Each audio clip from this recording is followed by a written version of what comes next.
I'm paying the pocket. Okay. I'm still going to walk away after I pay that bill about $90,000 cash. Okay. $90,000 cash. I've had this property for almost 25 years. Why in the world would I let somebody like your company along and take my property from me for 15, 20, $30,000? It does not make economical or financial sense. I mean, I'm just being real with you, right? Now, if you told me you were going to give me $1,000 cash a month and pay the mortgage, it might be a deal, but I know you're not going to cover it like that because it's not going to be beneficial to you. I don't understand why this thing don't work. Give me a card number, please. But you have a gift card. Just check. Yeah. So I mean, you're talking $90 cash. I don't see, even if I pay taxes on it, Jordan, I just don't see what kind of deal you could do. Gonna help me out. I gotta be worried about it being paid. Then I gotta be worried about me. There's too much. There's too many cooks in the kitchen. I am trying to get rid of this property. Done with 721.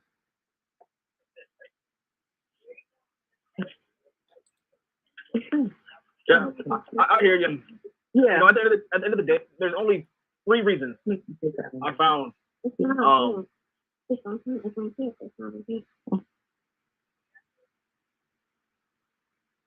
I'm listening. Okay. Yeah, there's only 3 reasons why I found that people don't sell for finance, because it's 100% beneficial for you. This I'm not selling my property. I'm not selling my properties on the market. I'm selling it on seller finance to other. Now here's a couple reasons why I'm doing it. One, because of taxes. Yes, you're gonna get $90,000 in cash and nobody negotiating. Yeah. And I'm paying 15%. Sure. Then you got to think about taxes. But then here's what you're not thinking about, though. Here's what you're not thinking about. Okay, time out. Let's slow down. Let's sitting on your. Give me that cash. You just can't. Be doing market. It's no need for me to go with market or with some other deal when I am going to walk away with 90,000, at least, say hypothetically $70,000 and $90,000 cash in about 60 days. You can't beat that deal. It won't have the debt. I won't have that on my credit report. It'll all be gone, along with some other debt.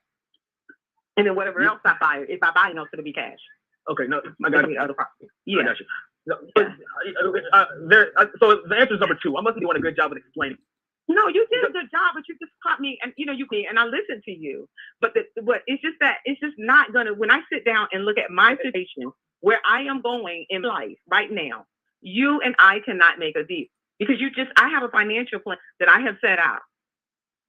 And market price for 20 for that is what's going to get me a deal. Now I have talked to some investors.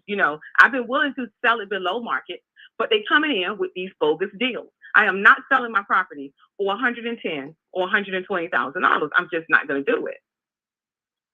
For every investor wants to come in below because they want to do this 65C LTV, or ARV, whatever the acronyms. And no, they want to walk away with the a fool, especially with the interest rate up.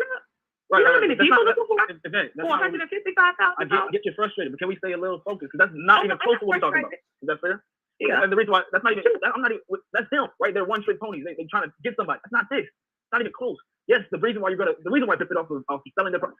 This is the last thing I'm gonna say. I know you got a realtor, you got a realtor friend, so it's perfect. But the reason why people sell their property on seller finance. One, say you get $90,000, you gotta pay tax on that. All right, that's gonna bite that bullet. Okay, so you're not getting all of that 9 or 70. You're gonna, yeah. 2, I don't know that you got a financial plan, and you got debt. I don't know how much debt is. A personal plan, right? And you got debt to pay. How much this debt is, right? Say you take 50, 60,000 or 50%. I don't know what it is, whatever it is, money, and use it for your debt. Cool. Now you have 30,000, 40,000. Hello. Awesome. Well, I'll tell my team and up top, right? And from what I heard, that you're looking to do something for retirement. You don't want to deal with this anymore. You want the most out of it that you can get for it, and you want to prepare yourself for a good retirement. And so this deal 100% allows you to do that. Now, your main concern, short-term does prioritize over long-term. If your short-term goals are different than your long-term goals, or they don't, you're prioritizing your short-term over your long-term, like for the moment, then that's fine. There's nothing wrong with that, obviously. And there is, yes, perhaps going to the market is a good play for you. But that's why people do stellar science. And for your long-term goal, this is I'm not just coming out 10 miles with it, you know what I'm saying? I'm not just talking. So awesome. Well, I'll tell my team. And is there anything that we can do to with cleaning the property, anything, whatever it is, we got people out in the area that can help you. Yeah, I'll keep you in mind. Right now, I already have a couple of actors lined up to finish up the little things I'm gonna do. Sounds good. What should I be expecting, Marcus? Provide this girl give me any problems, 60-day lease termination. If she, leaves as expected, July, and then I'm thinking no later than, I'm gonna give myself a week to get it done. Maybe the second week of July, the 11th. Right. Sounds good. Well, I'll send the notes and we'll give you a call late July. Obviously, look, my goal is to help. If this provided you any value, I'm happy. At the end of the day, whatever. You know what I'm saying? If this provided you any value with real estate, thinking a little bit outside, because I know this is different for a lot of people. So I mean, it is what it is. I appreciate your time, and I hope I'll give you a call in July. Okay. And if anything that we can do in the meantime, give me a call. We love to help. It doesn't. All right. No sweat. All right. Thank you. All right, now you have a good rest of your day. All right, y'all. So I just went live on StreamYard for the Daily Climb meeting. But let's give our guy Jordan some feedback. So Jordan, what do you think about that comment? A lot of thoughts. One of the things, I need to slow down. Talk so fast, bro.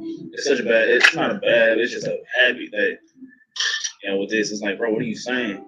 And so, especially in these calls, they can miss something, or I'm not emphasizing something. I don't have time to emphasize something because it's just sounds like one sentence. So I wrote here slow down. That's one. Two, it was almost like I was yelling at her to a certain extent. And that's me working on my voice. Because on the other end of the line, no voice, no face, no facial expressions. That's the kind of energy you're feeling. You're kind of like, who's this cat? That's what I kind of felt. Kind of like on a harsh scale almost. And another thing is, I knew she was a realtor at the beginning.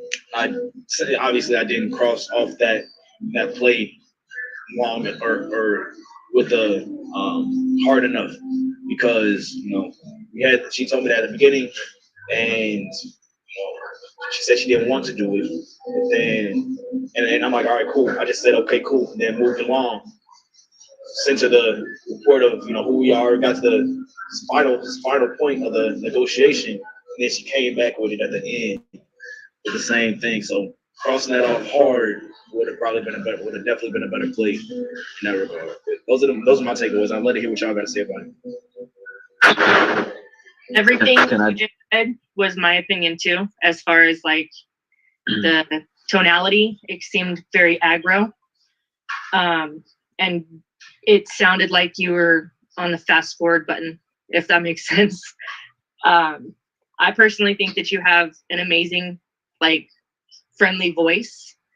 And yeah, if you slowed it down, I think you would come off a little less aggro. You just seemed a little bit excitable, if that makes sense. Yeah, I thought oh, is somebody trying to talk? I was asking Olu if he was playing that on faster speed. That wasn't right? It was 1.25. It was 1.25, so it was a little bit sped up. Oh, okay. I was gonna ask the same thing. So yeah, I thought it was very fast, and aggro. I never used that term, but there were times where I thought you just weren't matching her. Even if it was 1.25, she was significantly slower than you. And I think, just to start off thinking of the call, she said, this doesn't benefit me, and then you just went on a rant. Versus, I think you could have just slowed down. I mean, I get it. Or Or, hey, I don't get it. Fill me in. You know, what do you mean by that? Benefit you? How doesn't it benefit you? How can it benefit you? I think you could have just focused on that one point versus you talking a lot more. And I think you throughout the conversation, you just made a lot of statements versus asking questions to open her up. Mm-hmm. And what I saw as her big focus is the numbers at the end of the day, but you didn't get down to the numbers. She brought up, you know, after paying taxes, after doing X, Y, Z, I'm still going to walk away with more than going through this deal with you. So I think that was a moment you had an opportunity to just pull out your calculator, run the numbers with her, and see what she's looking at and see what you can counter with, or maybe open her eyes to something else versus just saying taxes, where she was ready for numbers in that situation. And then, you said part of that aggravated part was, I think you said you're just not focusing, or you need to focus. And that was like a cringy moment for me, as well as, what was it? You're just not focusing. And then it is what it is at the end. It just felt off. And I think that's what Patty was saying regarding your tone. Just a little too aggressive with it. And you weren't finishing your thoughts. Sometimes it just felt like you were bouncing in and out of your thoughts. And it seemed like you felt under pressure because you felt like you were going to lose the deal. At least that's how I took it. I'm not sure if that's how you were feeling. So I hope that's good feedback. I have more thoughts. I didn't write it down, but I hope that's some good feedback. I guess just slow down, take a breather. You don't have to respond. You can take a deep breath and let her know, hey, let me just think about this 1 second. Let me gather my thoughts as I look to provide you with the best solution. So yeah, I hope that helps in some way. I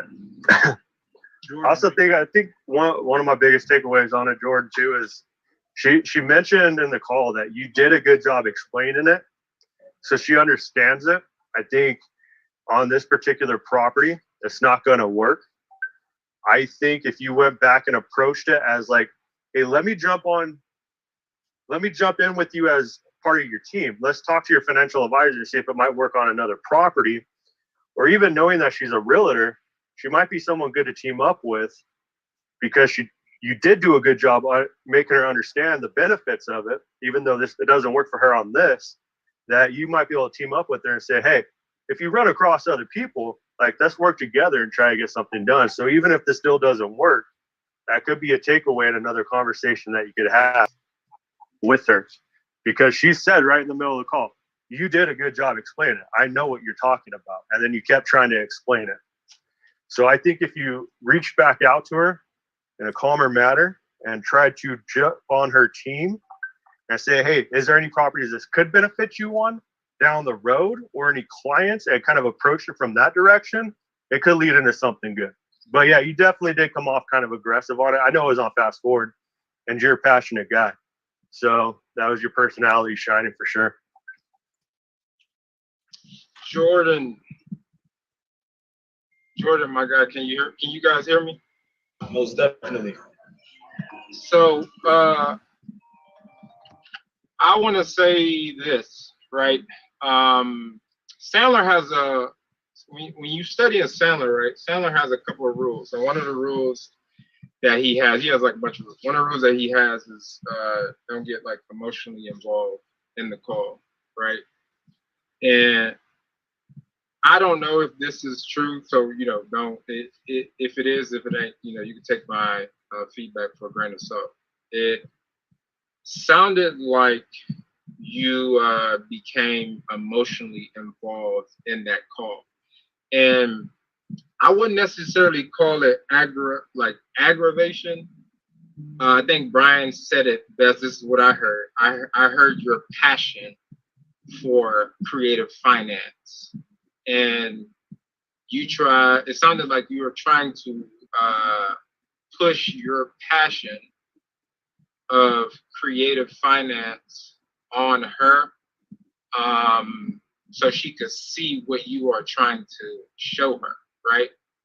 And we go back to, I guess, Caroline, or like validate question, or in Sandler, clarifying probing, right?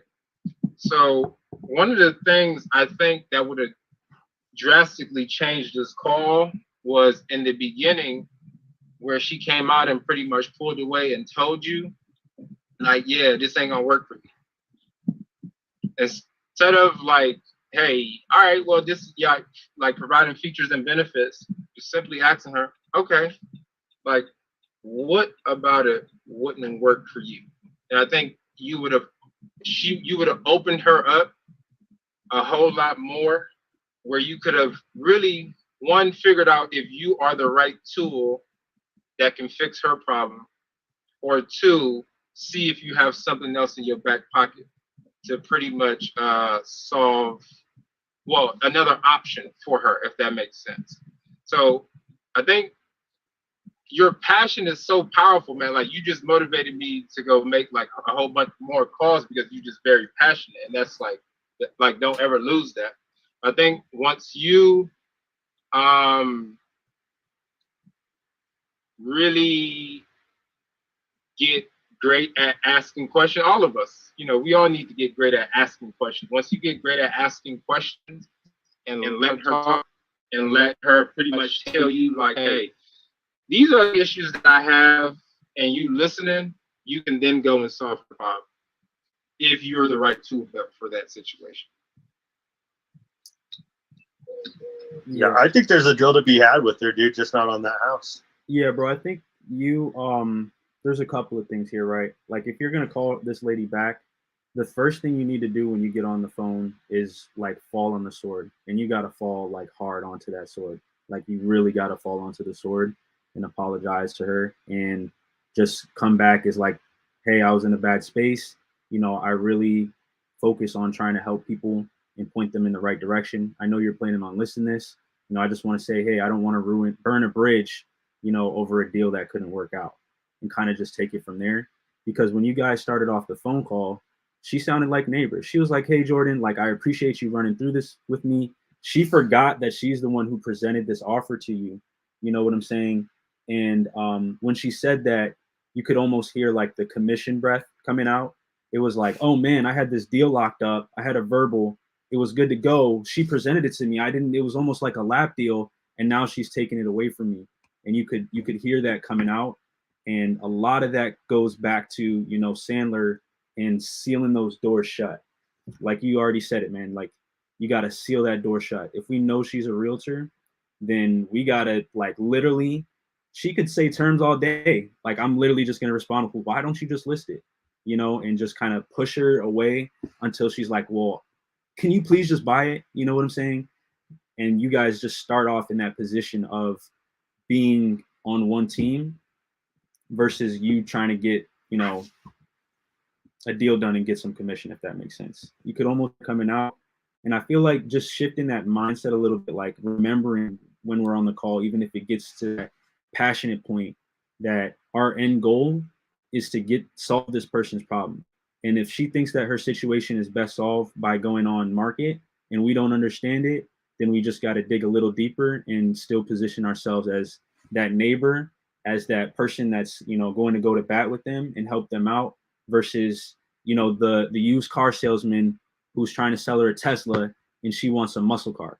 You know what I'm saying? You can't just say, well, it auto drives, it has autopilot, there's games on it. She doesn't want any of that. You know what I'm saying? It's not helping her. You got to pull back and say, okay, well, what are you looking for? Can you repaint me a picture? Maybe I missed something when I was writing down my notes or drawing this out. Can we start from the beginning? I'm not sure I understand all the way, and just keep that friendship. Like, it's not too late. It's not too late. So you can always call her back and, fall on that sword. Definitely got to fall on the sword, though.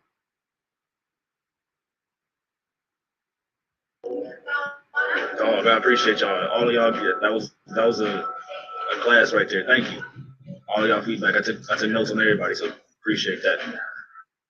What I plan on doing is, I mean, I still do think that there's an option for, I mean, she says she wants more down. I don't know how much more, but, I didn't even present cash out refinance. I didn't even present her numbers in the first place. So, if that would be an option, that could be an option. Just digging deeper a little bit, and yeah, the passionate point, monitoring that. That was good to hear. That was very good to hear. So I appreciate you guys. Well, a great job on the call, man. I just had a quick question. I don't know if you guys ran through the numbers and stuff, but what did the numbers look like on the deal? Why is it not working? See, that's the thing is we didn't, honestly, I was going to mention that too, is we didn't even get to go through like a second offer with her or anything like that. We were just, she presented Jordan. I'm sure he'll tell you about it. But that's another thing I wanted to mention, bro, is like, if we approach the call from a standpoint of like, what do you need? We could have came back to her today, or we still can, but came back to her today with something that would have met her needs. But go ahead, Jordan. I didn't know if you had any more to add on to that. Yeah, so straight numbers, property is about 150 or 160. She was asking 150, 15 down, and no interest. These were not my numbers. These were the numbers that she presented. Because I asked her what kind of deal could we make this work? She says, well, I'm looking for 150. I want 20 down and over a span of 15 years, right? And so,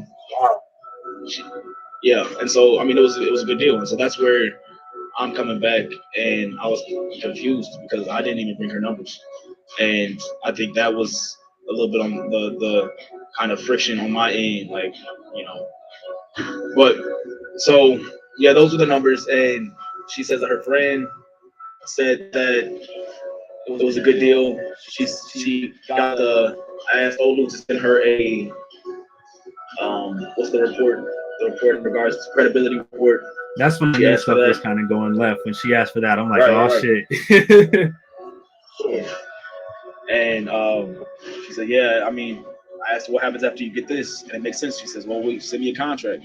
So getting back on the phone call with her today or yesterday, and she's saying it's not working. It was like, wait, so her terms were 150 for purchase. She wanted 20K down, which is around 13%, no interest. And I don't know if you guys discussed monthly payments. Well, I mean, that sounds like a solid deal to me. Why did that not work out? I guess where was the disconnect? Yeah, she asked for 20, and we asked her for 15 down, and she was like, okay, well, she was like, yeah, well, I mean, honestly, if we can, send me the credibility report, and after you send me that, I will get you. I'll sign a contract, right? And so this was the call that was like, all right, it should have been like 5 minutes, boom, boom, boom. And then she says, I talked to my realtor friend who said it was a good deal, and then we had that follow-up conversation. How was 150? It was one. Is it worth 150, or was that already overpriced? Well, it's worth 160, but it does need some rehab. So later on in the conversation, you'll hear that she says that, yeah, I got a contractor to go in there. She hasn't gone through that point. She didn't want to go through this point to see how much it's going to cost her to do the whole contracting of finishing the property to list the property. And so that's where she's at right now. But it's not perfect. It's not awful. Obviously, you heard she had investors at 110, 120 for it cash. And so, but it's worth 160 right now.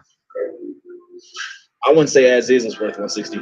I would say as is it's worth 120, 125 maybe. Okay. It does need a little bit of work done to it, but it was over a 15-year play, and ARV of the property is 160. Got you. Okay. Yeah, man. I think like Olu's. Yeah, hell fucking yeah. Like Olu said, dive on that sword, bro. There's so many different ways you could take this deal. You have room in the term length, you have room on interest, you have room on the down payment. Man, I think this could be saved. You got room on and that's what I said. If you would have gone back to if you got back to the drawing board, put out your calculator, and started going back and forth regarding terms, something could have happened. But I think there is something there. I guess my question is back and forth that you guys had and the deal fell apart. Was that only based on the 5K difference in down payment that she wanted 15 or she wanted 20, you guys wanted 13, and that's where the deal fell apart? Honestly, I'm glad that we had that conversation because no, it has nothing to do with that. It had literally nothing to do with the down payment.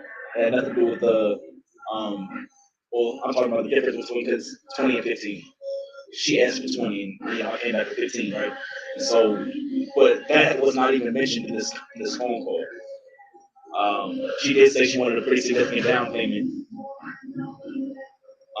Which she asked for 20 for this, and she would be happy with 20. So I'm glad that we got all of that out, and I think that the only way to get this out prior to signing is honestly to say 15. Is that going to be worth? Is that going to be okay with you?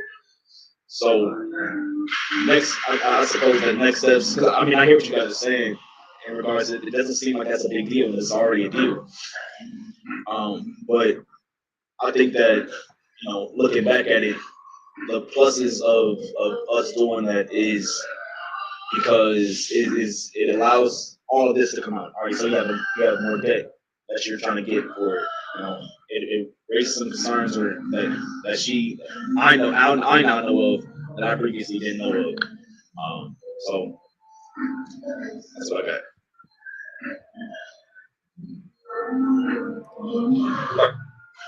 Yeah, I think that's a good point that Bilal just brought up. I think for her, it doesn't sound like it was the 5K. It really sounds like it was the listing it option and just clearing that objection out all the way. I agree with Brandon. Like, there's so much room we have left to actually make it a deal. I'm kind of lagging. Let me turn off my video. There's so much room we have left to make it a deal, and we have ample time, right? So she has 60 days to get this tenant out, and they're kind of sounds like they're giving her trouble about it. That's a bunny that we need to put in a cage and find it a new home, right? That's a problem that we can help her solve. She said she already got cleaners and stuff. I mean, she has all this stuff going on. Like, literally, bro, fall on the sword and just come from the perspective of like, hey, maybe I was using 2 mouths. Maybe I wasn't using my 1 mouth in my 2 ears enough. I was using them almost in reverse, talking too much and not listening enough. Can we go back and make sure I understand what you're actually trying to accomplish?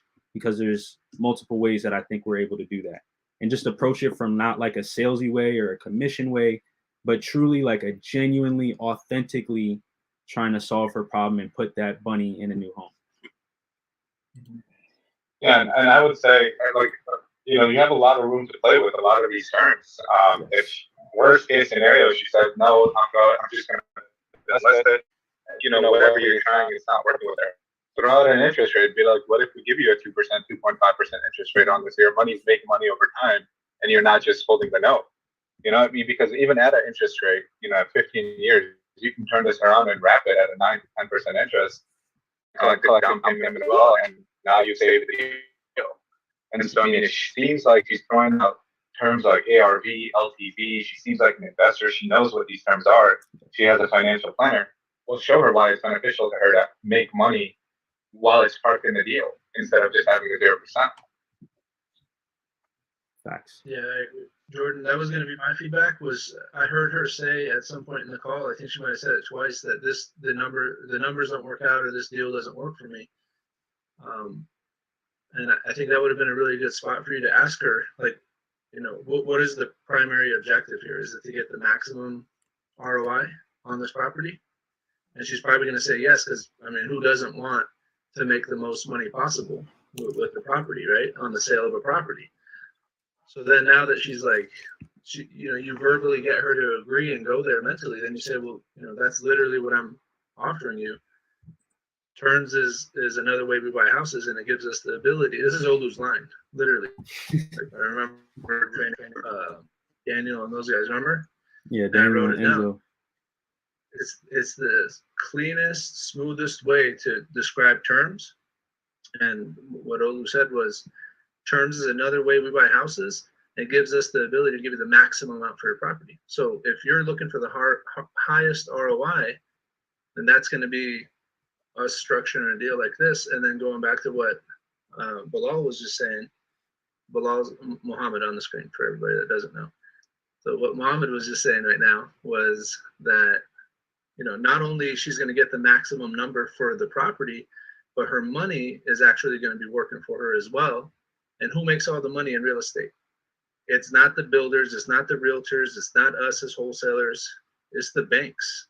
Yep. Guaranteed, like 100%. Nobody can argue that. We're upgrading you from a landlord to a lender, and now you're double dipping because you're getting the maximum amount for your property and your money's being put to work, so you're making even more money.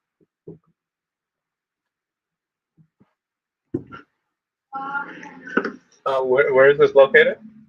ATL. An ATL. Nice. Come on, bro. I want to move in this joint. I'm trying to move out of Maryland. Gotta lock it up, over. Yeah, I can jump on with her if you need me to, or even if we need to throw Patty on there. Patty is like a stone cold killer with these ladies, man. And sometimes tag teaming really helps. It really shows them that you're putting your team together and you're working on it together. So yeah, probably not a bad idea to get someone else on the call. Okay, got you. What's your tag team? I see what you said. Good cop, bad cop. I think we got. Yo, a I'm couple just deals gonna locked up tell you right now, Olu, you're the reason why I have a big ass ego. Yeah, I hype Patty up all the time, hyping her ego up. He does. He was telling me all about you, Patty. Oh, Olu talks about me. Man, the poor investors are some serious killers. Love it. The good kind of poor and the good kind of killers. way to clarify. Awesome, y'all. No, that was a good line that you just said, Sean. Let's go. Thanks. Yeah, bro, absolutely. That was Olu's line. I borrowed it. Nah, it came from you, bro. I like it.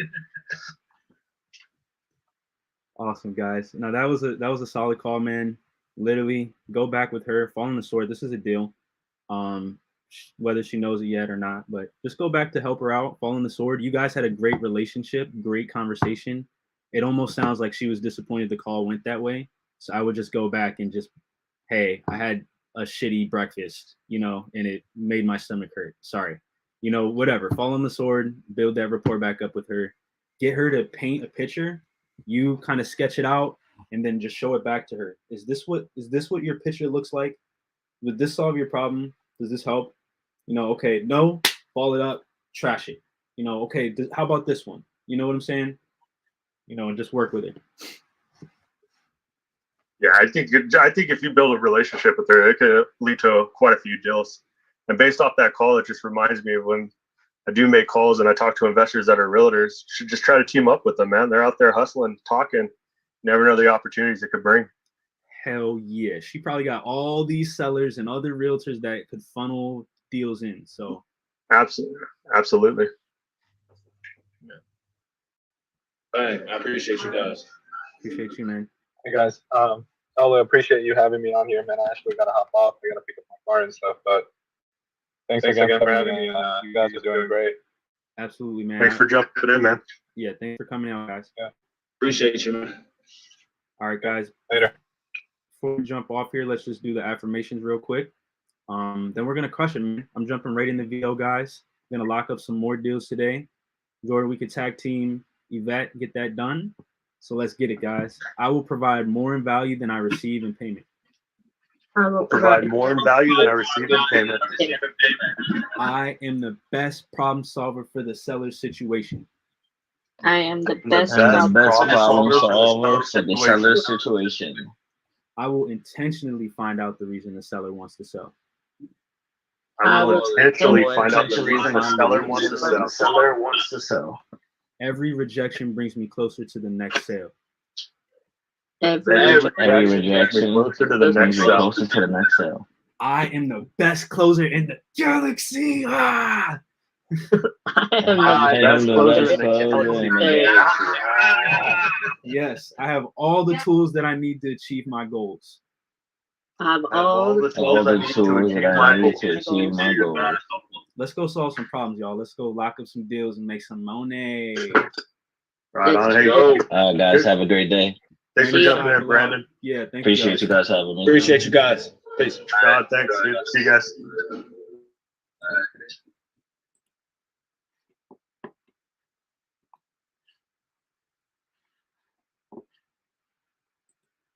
All right, y'all. So that was an awesome meeting, man. That's a deal. I can't wait to see how that goes. Appreciate y'all jumping in for the climb. Day number 3, out here ready to get it. Today we were already doing a call calibration when it hit 12:30. So I was like, shoot, we're just gonna go live and get after it. So appreciate y'all being out here. Got a lot of stuff going on today. So all the underwriting is pretty much done. Shouts out to a schedule, right? Did not have to go get squatters out of a property today. Thank God.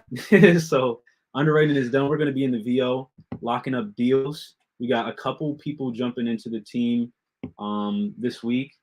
Oh, snap. Just got a bunch of text messages. Oh, snap. That property is next to O Block. Yeah, we're not going to send that to you, Bilal. I promise. That property is next to O Block. But yeah, guys. So got a lot of stuff. Got a lot of deals on the table. Going to be following up with some sellers, locking some stuff up, pushing some deals around, and just getting after it like we always do, guys. So right now I'm going to go ahead and jump in the VO.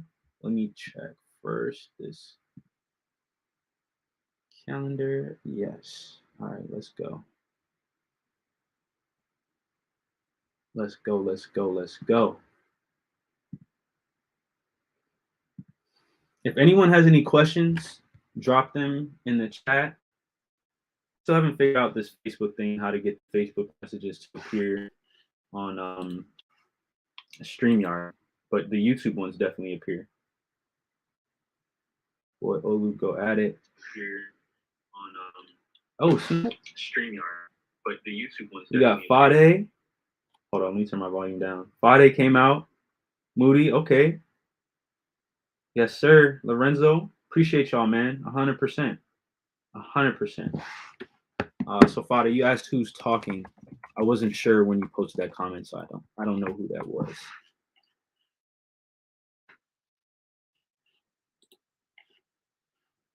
Yeah, my brother Moody, we got your deal, bro. We're pushing it out to some people, just to see where they're at on it and get some offers back to you. It's already in the pipeline. Mecca's already reaching out to some buyers. He'll probably have more to say on that when he jumps in here at 4. But that one has been moving and grooving. We're getting it out to some people and just seeing where they're at. All right, let me go ahead and share the VO.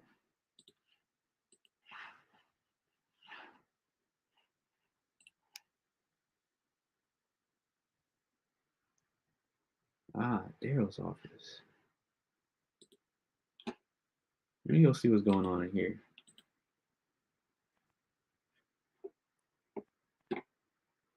All right, we might have to do this on another time.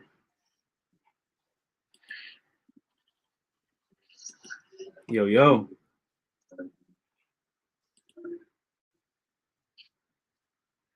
You there? Well, what's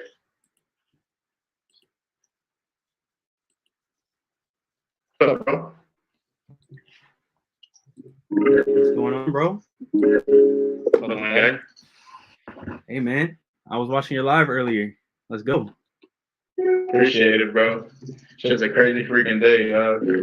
Yeah, I hope that situation's going well. Did they give in yet, or they on some trash? Waiting on the confirmation from Kiki, but the seller is on his way to pay the reinstatement on himself. So who else has any questions? I mean, it's still under contract. Yeah. Guys. So awesome. Well, shoot, man. We're just paying back. Yeah. Damn, that's a tough situation. Dude. I know you'll get out of it easy, bro. Yeah, I don't even think it's going to get to that point. I think Kiki's going to stop it. Yeah. I think Kiki's going to stop it. Yeah, I think you guys will be good, man. Well, shoot, man. I just wanted to hop in here, say what's up to y'all. Nick, Dismir, Daryl. We'll crush it. Lock up some deals. Let's go. Appreciate that, brother. What time are you streaming? I'm streaming right now. All right, bet. Yeah, I'll jump on when I'm done. I'll be done in a little bit. All right, brother. We'll be in the breakout room over here. All right, bro. All right, y'all. if you guys don't know, Daryl, Mamadou, and myself will be going live for 24 hours straight on Monday at midnight. So we'll be live for 24 hours straight, calling your sellers and doing Q&A. So definitely check in for that. We'll be dropping a form where you can submit your seller leads for us to call. We don't want anything. Like, we don't want anything. We're just going to call your sellers, lock up the deal, help you guys out. All right. So your payment for that is to pay it forward. So we're going to do that for 24 hours straight, man.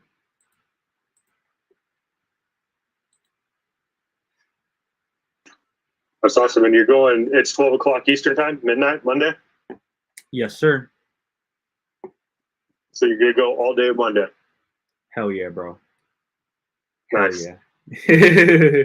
it's good. I'll hang out with you as much as I can, bro. Hey, I love it, man. Hang in there if you can. Yo, I dropped some more info on that, the package deal. Dang, I just changed screens on accident. The package deal. Alabama? Yeah, I put in there basically like a Morby method situation. I figured, because I know she needs the money. Like, she needs money. Maybe not up front, but she's gonna need it. And so it just wasn't working when I was just running it with stuff that would work for us with like a lower down payment. But I came up with something here. I put it in the terms section. Basically like a I was going to ask you about that while we're in the meeting. I was looking at it this morning. Okay. Yeah. So the Morby 500K, 70% from the lender. Yeah. Oh, I know why I can't see it. I put it right into your system versus routing through mine.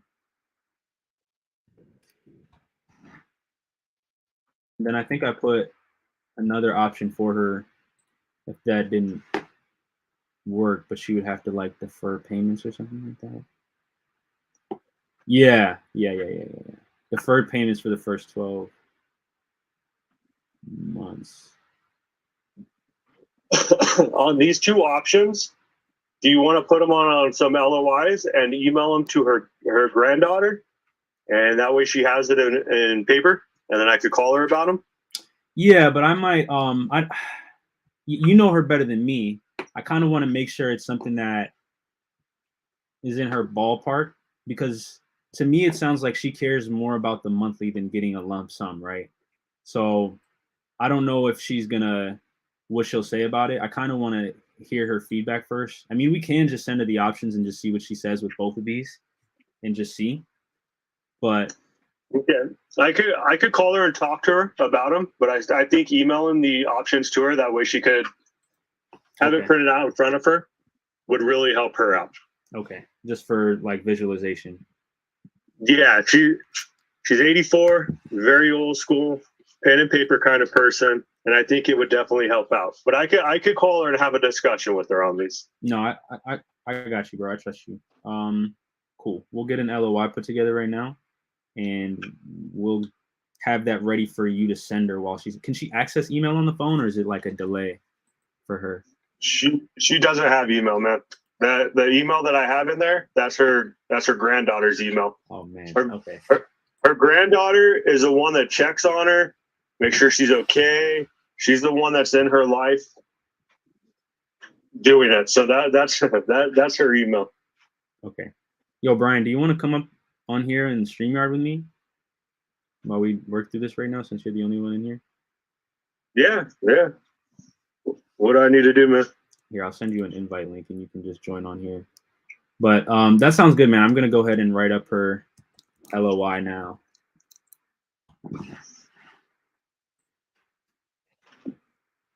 Yeah, just make sure when you jump in, just mute yourself on Zoom. Okay. You can throw it in WhatsApp? I just sent you a regular old email, old school. Perfect.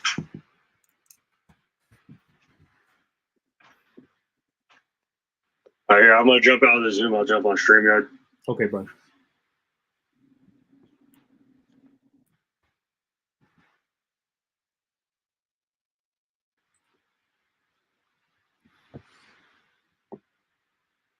Guys, yeah, normally we don't send out paperwork without having like upfront agreements, right? We normally don't do that.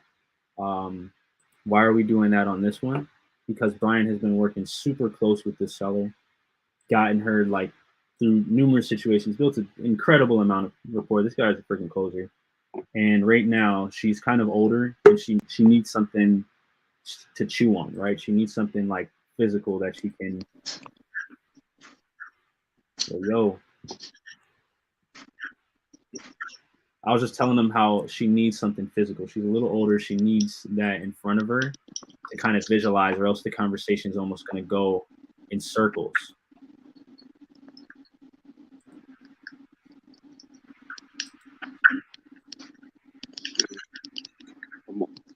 I'm on, but I could barely hear you.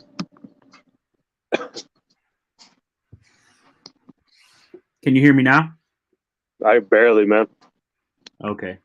No worries, bro. I mean, we could jump back in the Zoom. I just thought it would be dope to have you up here. I don't know why it's not letting me, why you can't hear you or why you can't hear me. Yeah.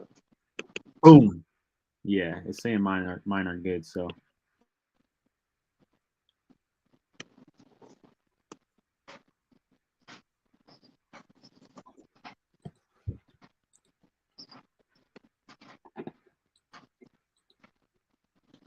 All right, guys. Yeah, you're coming in really low, man. Yeah, bro. I would just say jump back in the Zoom. It's probably better. Okay. All right. All right, guys. Check this out. This is our letter of intent. Free game.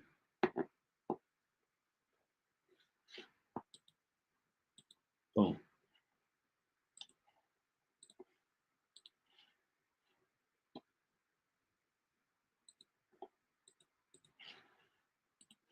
I'm back.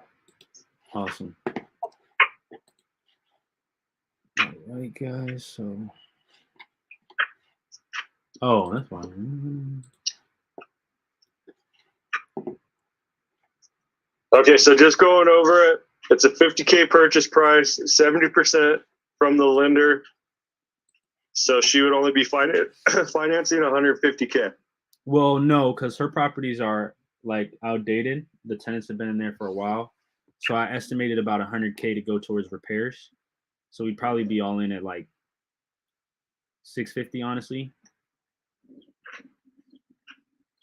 But she would have a $250,000 note with $250,000 down. The extra 100 would go towards repairs. Gotcha. Okay. All right. I see what you're talking about now. Yeah. And I and really 3% for 10 years. Yeah, I really want to defer her payments until the end. But I just have a feeling like there's no way that she's gonna be able to make that work with her life situation. Yeah. But I did want to at least defer for the first 12 months because she's going to be getting a huge I see chunk. that. Yeah. And then a little over $1,000 a month. Yeah, I really don't even want to give her that, but okay. It's tight already, but I figure we'll be able to boost rents with a little bit of repairs. Okay. Cool. I'll reach out to her in a little bit. Excellent, man. I'm ready. Holy peanuts. Getting hit by that pollen. No, dude, I'm eating some cranberry orchard melody trail mix stuff and got me.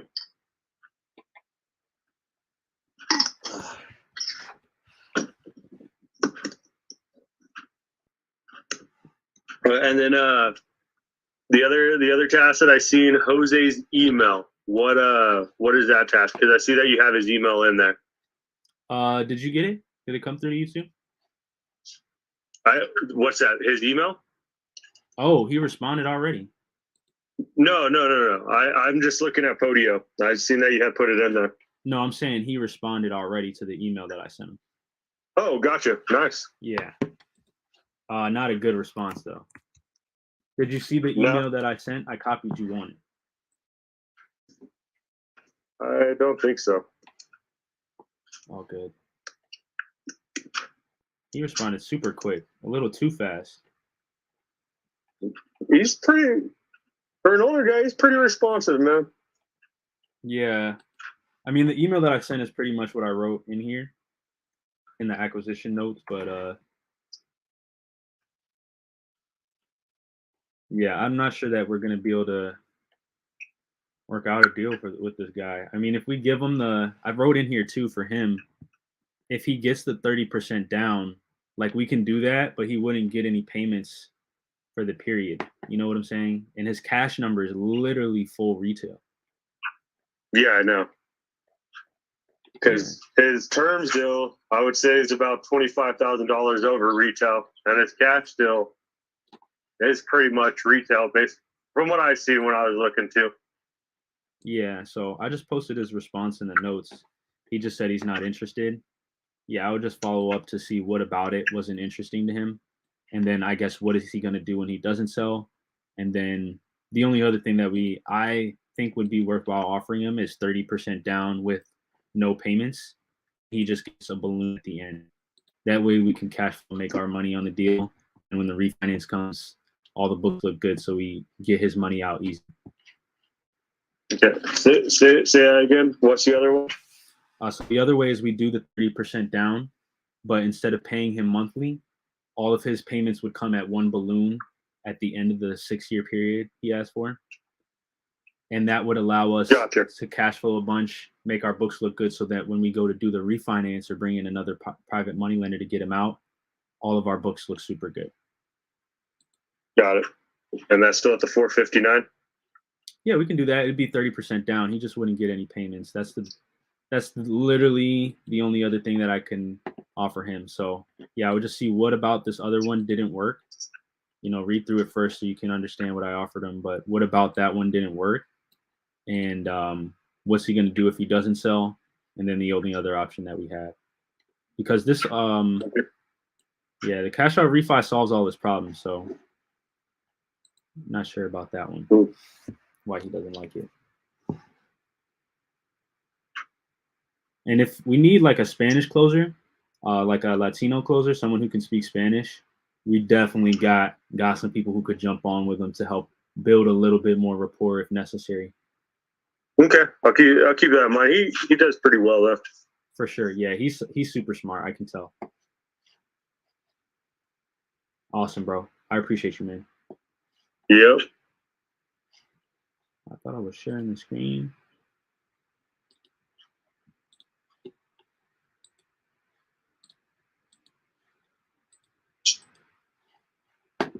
Right, guys. So, okay. Good old Jose, man. Good old Jose. Jose.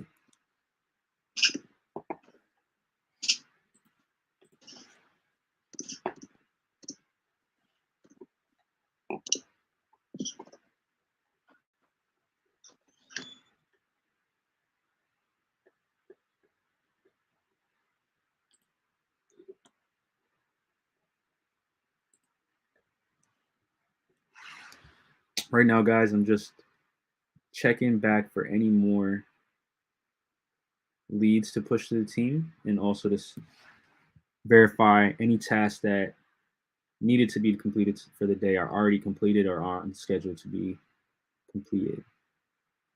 However, Zinni's new task for the no contact date, how have those been treating you, Brian? Pretty good so far.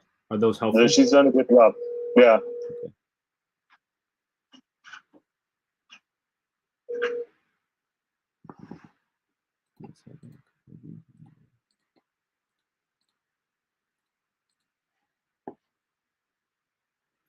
Super tip for your business, guys: have tasks. So if you have a lead that hasn't been updated in a number of days, it needs a task.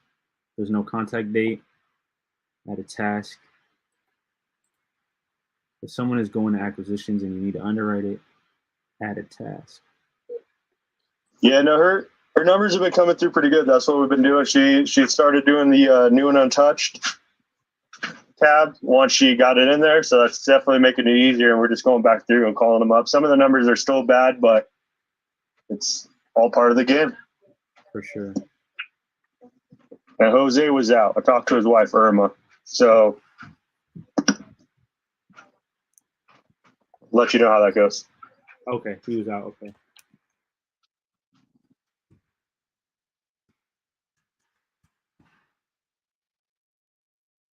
These text messages.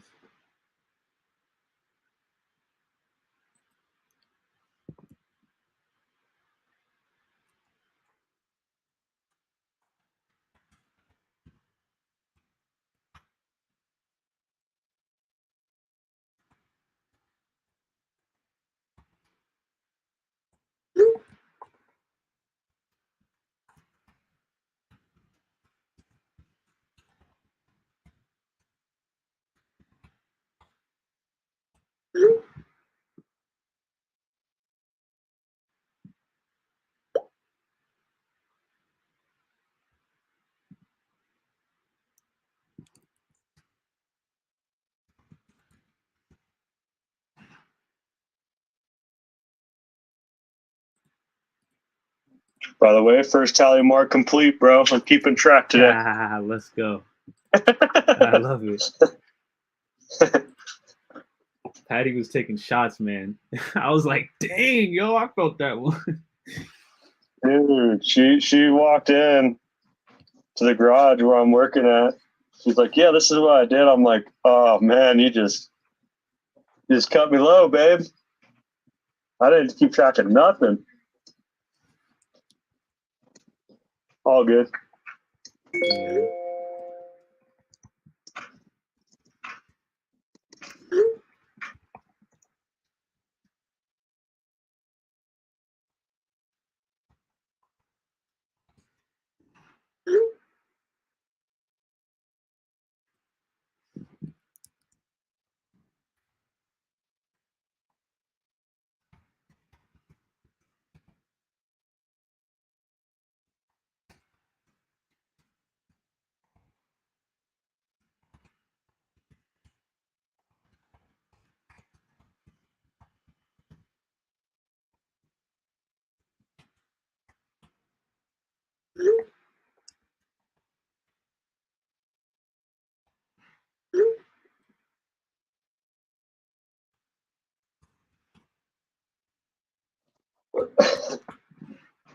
Oh yeah, dude, I got a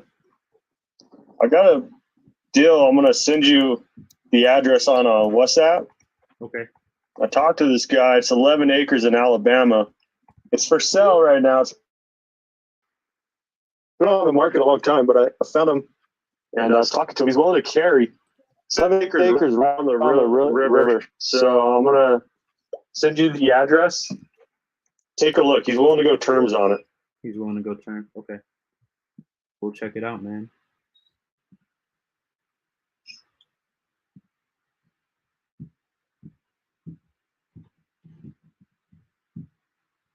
I'm gonna pop right back in. I gotta go real quick. Be right back.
back in action. Let's go.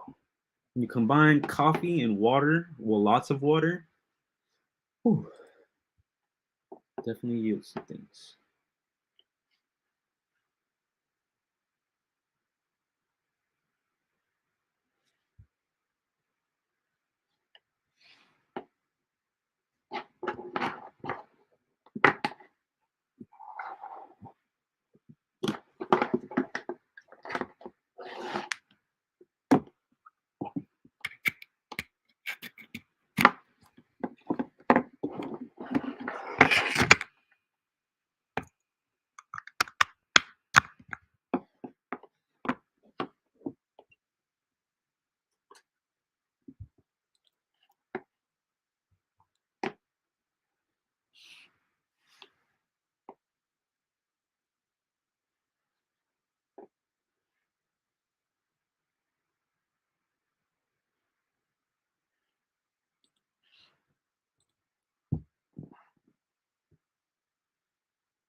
All right, let's get this letter of intent rolling.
right.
All right, so passing some deals to my partner, asking our team admin, Vinny, if she can write up these contracts instead of me doing it. I don't think she knows how to do this contract yet, so I haven't. That's why I didn't ask her to do it at first.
Hmm.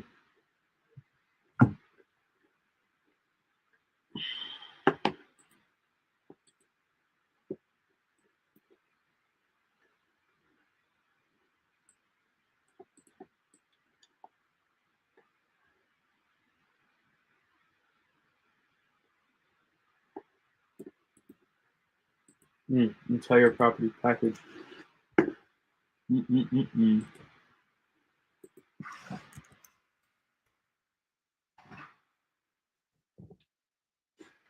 Yo, we ordering burritos?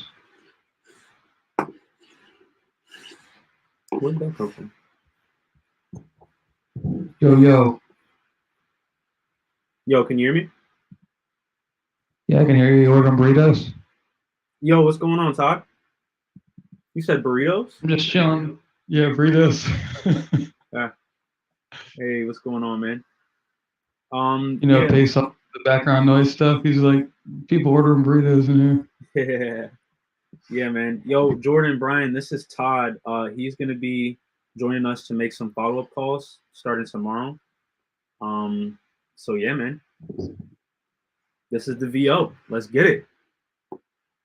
Yeah, I got the link from, it was Heather Chapman. I like screwed up her name last night, but and she gave me the link, and I'm like, I've never used, I didn't know you could go into other rooms in the Zoom. I always thought you just joined the one Zoom. So I'm like, I'm in this one random room. I'm like, how the hell do I get out of here? Like, where the rest of? Yeah. No, this is definitely the most clutch thing out here. Brian, your guy Andre, he's gonna be checking in with us too. And then we got a VA joining the team as well. So a lot of training going to be going on. A lot of locking up deals. I'm writing up a contract for Brian right now. Yeah, I hit up Amika, but I'm sure he's doing like integrative things right now. Yeah.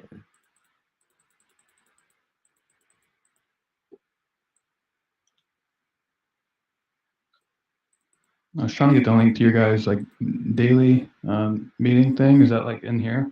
No, I'll get it to you for tomorrow. You'll definitely have that for tomorrow. Okay.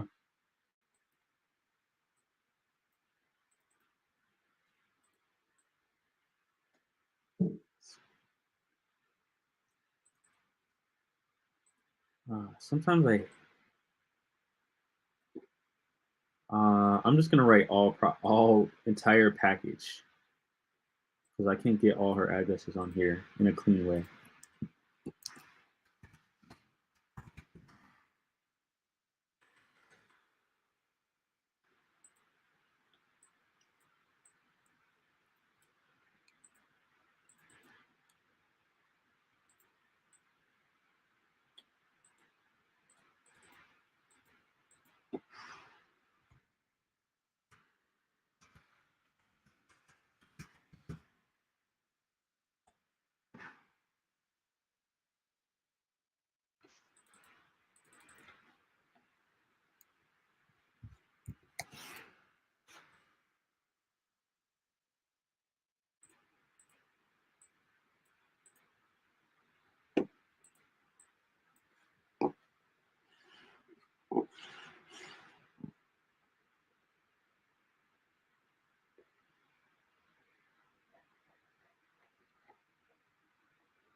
Man, these Alabama multi things have been coming in heavy, huh? I'm loving this. Did Todd, did Emeka already send over the paperwork to you? Yeah, I just had a few questions about it and wanted to get like my LLC straightened out and everything. Okay. Did you want to go over it now, or did you want to go over it with? Yeah, it'd probably be better go over it with him because he's gonna make the changes. I'm just gonna.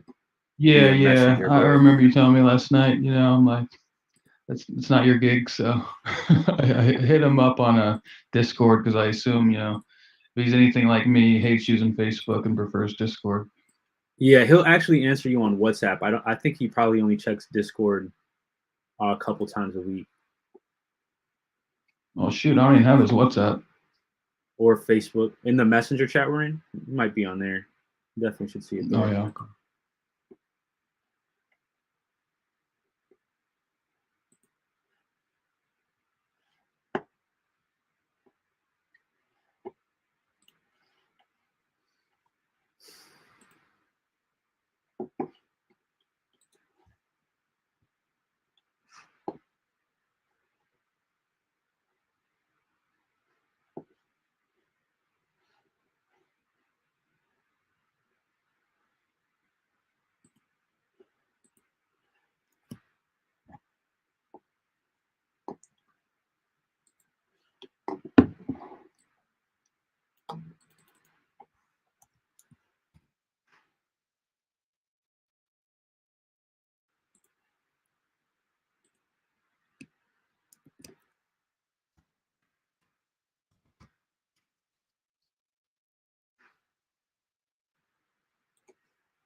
tell you, it takes us long to learn, and anybody can do it. If I can do it, anybody can do it. Because I ain't no educated person, and just in common sense, you can do it. Absolutely.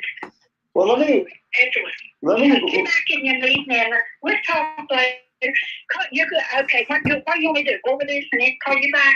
Yeah, so what I'll do is I'll have them send the email, then I'll call you to let you know that we have sent it out, just so I can let you know. And then give you a day or two to review it. And then you could just give me a call back whenever, or I can call you whenever. We'll work.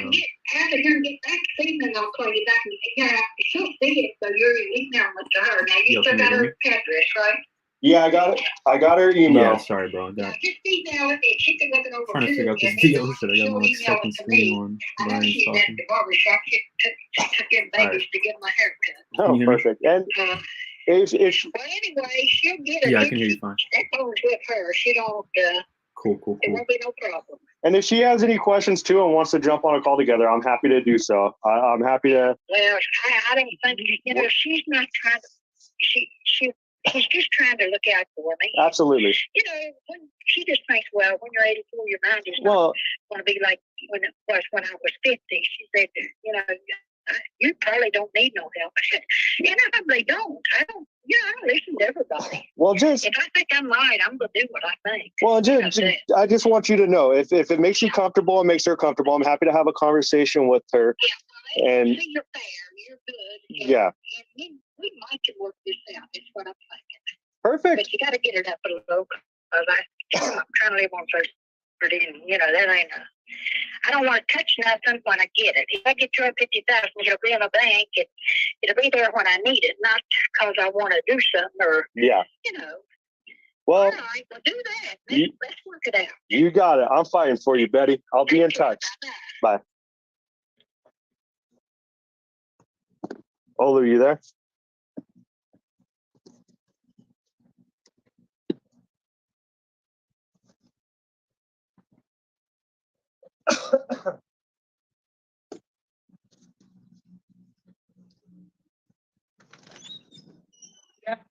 You have time on the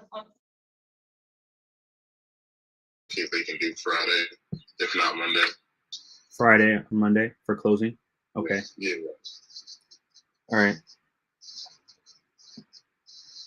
There was something else I needed to You just sent me this this is the one Brian just sent, this deal.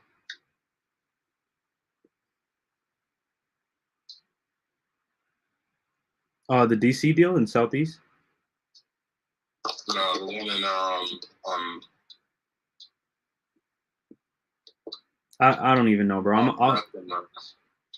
I'll hit you later because I don't even remember this time. I'm trying to waste any time. But yeah, I sent you a new deal in DC, and then I sent you some from one in Baltimore last night. Yeah, I got the okay. Now this is Alabama. All right, now I see it. This is the one he just sent over. Yes, sir. Yes, sir. Awesome, man. Well, I'll holler at you, bro. Okay. Appreciate you. Peace.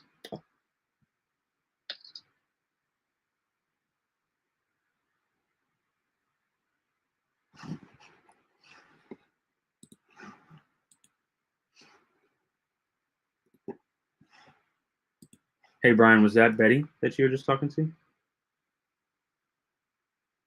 You back on me? Yes, sir. All right. Oh, I talked to Miss Ethel. You just jumping in the middle of me? Yeah, I know. Well, because I'm trying to finish eating real quick. So I talked to Miss Ethel. She said, if you guys can be patient with me, I definitely want to sell to you guys. So she's just got stuff going on. She's still trying to get a hold of everybody, but at the same time, there's a lawsuit pending on the property still, I guess. A lawsuit against? And yeah. So, but she can't get a lawyer to call so she can figure out that situation. Well, I mean, so there. Maybe we could solve that problem for her. Did she? She didn't give you any hint to what it was about. What did she? No. So I can definitely get a hold of her, and I can see if I can get the lawyer number for wherever she's trying to call. and I can try and get a hold of him. I just didn't know how that all works. Got you. Okay. So there's that. I didn't know that. I didn't know if I could call or if she had to be the one to call because it's like She could do her it. property kind of. She thing. could do an introduction to you and just say, "We're gonna be working on this together." Okay. Well, that's if they call her. So there's that, and then she got a hold of. I guess the farmer's insurance had called her, and that's kind of getting situated. And then she said that she got a letter in the mail yesterday for the water company, and they said that they're willing to work with her on that one. So Good. Okay. All right. So, I mean, so it yeah, sounds like she said if you guys can be patient, then I definitely want to sell to you guys. She's been dealing with trying to sell it for 6 years, she said, and everybody just loses the patience. I was like, honey, we got patience. Like I'm in this one for the long haul. I will make sure that we stay in contact and we're constantly trying to figure out new ways to work through the problem. Patience. That's what I was grateful for this morning. okay. So just to make sure I understand, the barriers right now for this deal is this lawsuit that she's got going on, and then her getting in contact with everybody else. Right. I mean, we could skip trace everybody in that complex and get all their numbers. And Definitely. we could, And me and Brian can definitely hammer that out and get that going. We could bring in whoever wants to help on it too, make the calls. That's a lot of people. yeah, let me add a task. Because I'm assuming it's probably going to be around 50 to 70 people, give or take. Yeah. Maybe less. I'm a little bit surprised that as a treasurer, she doesn't have everybody's phone number. She has to. I don't know if she does, but she said that she has to find them all. Yeah, I mean, they're not because even they don't paying have the very good HOA accounting. fees. They got it rough over there. Yeah, this is no top-notch organization. She probably has it written down on Post-its. Maybe, I don't even know if they had Post-its when she took over. She's only owned it since 2001. All right, so that's that. We'll let Brian talk to you now. All right, dude. I talked to Betty.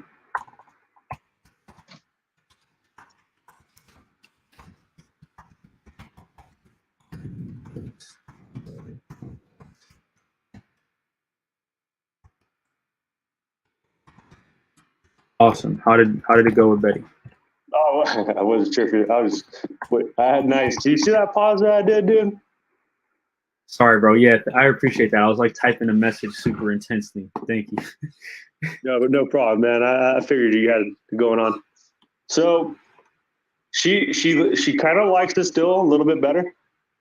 She thinks 1,000 is a little low. She wants to be around 2. Outside of that, I think we could possibly make it work. If 2 is reasonable, I don't know what it looks like on the loan, but that's about where she's at. And she liked that deal a little bit more than the other.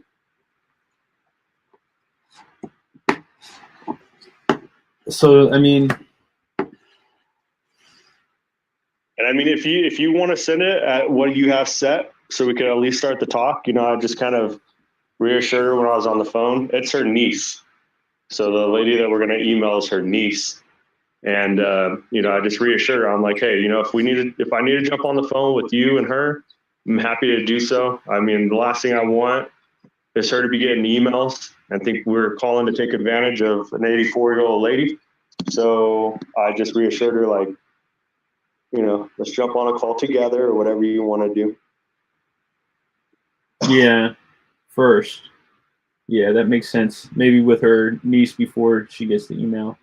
Yeah, the 2,000 would be hard to swing because she's only getting like $5,400 a month. The lender payment for the 70% at like 7% interest is like $2,300 a month, and then her note, if it's 1,000, that's like 33 and some change, plus taxes and insurance. Yeah. There wouldn't be any cash flow left, or not enough to make it worthwhile. Okay. I would say just send it over as is, what you have said on there. And then I could just start the initiation of the conversation with them. But she definitely would like to get something sent to her. Got it. Okay. All right. So, and I would honestly just send her the two. The first one that we had talked about, that she, that we went in with, and that one, just get both of them in front of her. And then we could start really dialing it in. That sounds good, man. Hers is pretty much done here. I'm just getting it put into an email.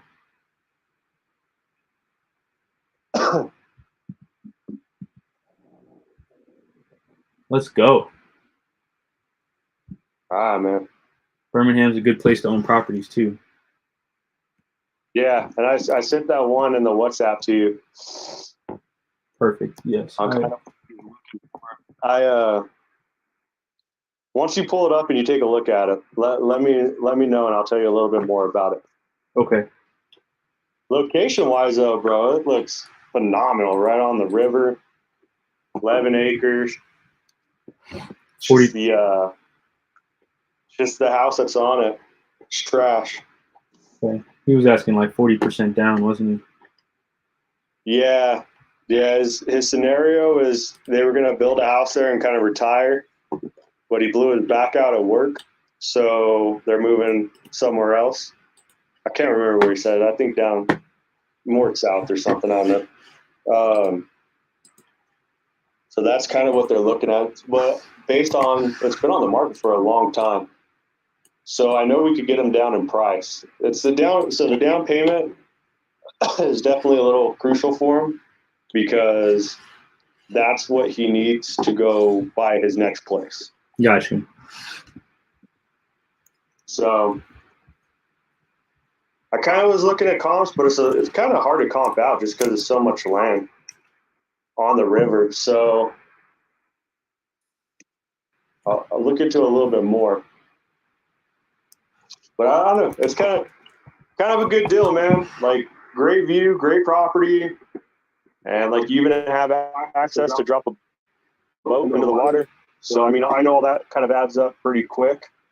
So it's just a house. The house is a piece. I guess is the best way to say it. I got you. Yeah, that makes sense.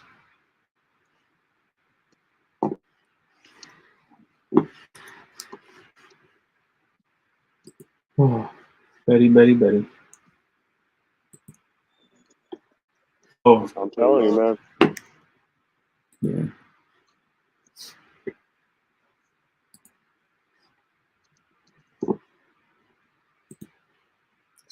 We're at 10 years with her, right? Yeah.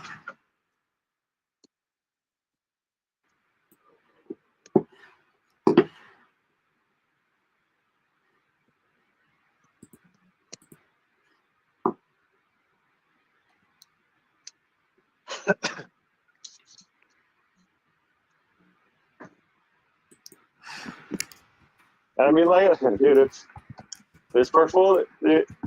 The biggest hurdle is this is her portfolio. She's getting on all of her properties all together right under 8,000. That is what she lives on. So what we're trying to buy is pretty much all of her income. I mean, outside of these houses that she gets rent from, all she has is Social Security. Yeah. And that's the biggest hurdle. I mean, she has some money in stocks that she is telling me about, but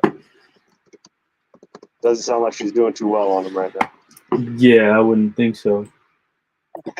Well, she doesn't have a lot in there. It's more of just she just lets it ride. It's not what she's really living off of. So that's the biggest crucial piece is our package that we're trying to take is all of her income. She just wants to sell it so she doesn't have to manage it. That's right? Yeah, she's just getting old, man. It's getting old and it's getting hard for her. Honestly, like, And it's just dude, you know, it's like her and her husband built this, and they've done everything themselves, and it's just she's old and can't do it anymore, and afraid to go do stuff. She doesn't want to get hurt. Ultimately, if we have to give her the $2,000 a month, we can just turn around and wrap all of them because they won't cash flow, but we can wrap them. Yeah. I mean, I definitely know even with the tenants in there, she even said she's a lot of these tenants are willing to pay more. Like they will be happy to pay more. So I know there's definitely some value add on the rent increases, but you know, it's just, and not so, and I not all the properties are going to need that much work.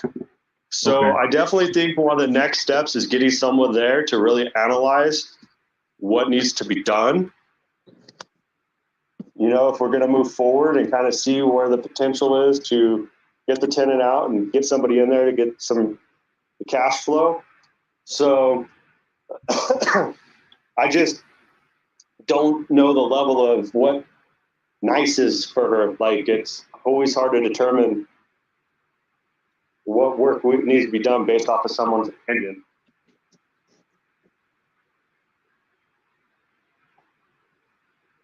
Yeah.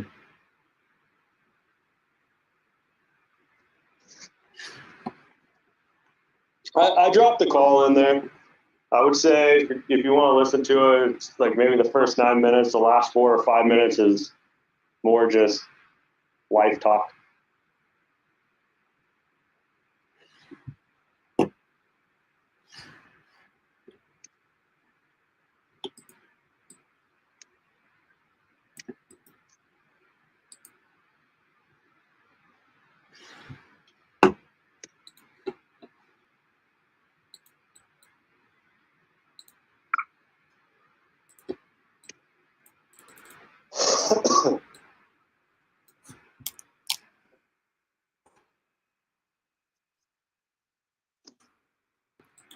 Dude, I'm gonna be here making calls. If you need anything, let me know. Because next couple days, be a little rough for me to make calls. So it's grind time today, homie. My numbers are gonna be up there, and then you're gonna see them just slope down the next couple days and spike up. It's gonna be like watching crypto. Awesome. My calls are gonna be way up today, and then they're gonna dip, and then they're gonna spike back up. Let's go, bro. Let's get some contracts. Oh, were you able to call Porsche yesterday? Forest? Porsche. Porsche. No, but she's on my list for today. 100%. Okay, I'll skip her for the day then. All right. Cool. Unless you want to call her back. I don't need to call her. Yeah, I'll call her. That doesn't bother me. I'll reach out again to her. Okay, she was why was I reaching out to her? She didn't need to talk to me, did she? Because you're awesome. Thanks, bro. That means so much. No, I'll reach out to her, dude. It's just a matter of getting a hold of her. Oh yeah, she wasn't answering. That was it. Yeah, that's it. Okay. If she doesn't answer you, I'll call her for sure. Cool.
All right, bro. I got a hold of her, and she says she's not able to find the email, but at 7K, she's willing to take the deal. So it came from a Mecca, right? It came from Focused Home Buyers. Okay, that's what I told her too. She wasn't able to pull it. She was trying to search on her phone. She's at work. But she said she was looking on her phone even for Focused Home Buyers and nothing was coming up. But I know she had opened it and I even told her that. So hers is the oh, I see it. 12th Ave. Yep. Oh, that's But what she said at 7K she's willing to sign it. Okay, I just resent it to her, so she should send her 2 copies. So it should be right at the top now. Perfect. I'll shoot her a text here on smartphone and let her know. Let's go. Another one. Resend the offer to you. Let me know if you receive it. Here, I'll take it. Thank you. Yep.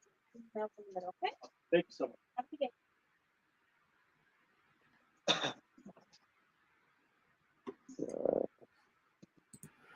See it. All right, man. Text message sent. Let's go. Oh, it's grind time, man. All right. That's 3 calls with 2 successful talks so far, man. Let's go. Brian ain't playing today. You gonna go show Patty your numbers?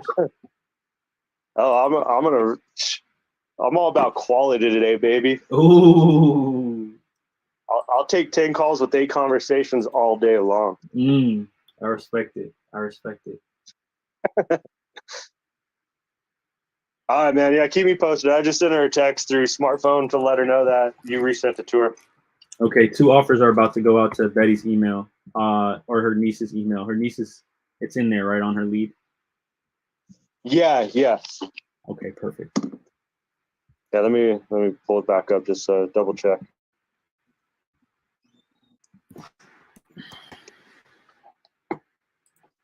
Three calls, 2 talks, 1 offer that's gonna get signed. So where you at? Oh, dang, yo. Helping my mom. All right, no, I am helping his mother stay at ease right now because she's losing her shit. And I'm sorry, I know you're recording right now, but yeah. It's okay. Hey, I'll take you making a few calls so I can focus. You could help my mom all day long. See? Between my mom and my sister, yeah. See, Olu, this is what makes this team work, is that he Yeah. understands and I understand, and we just make stuff happen. Yeah, no, go ahead, man. Ain't nothing wrong with that. Because he doesn't want to deal with that nonsense, so I have to. I take it for the team. All right, man. Yeah, Betty's niece's email is in Podio underneath the email, and it's also in the activity comment. I appreciate you, man. And she was running out.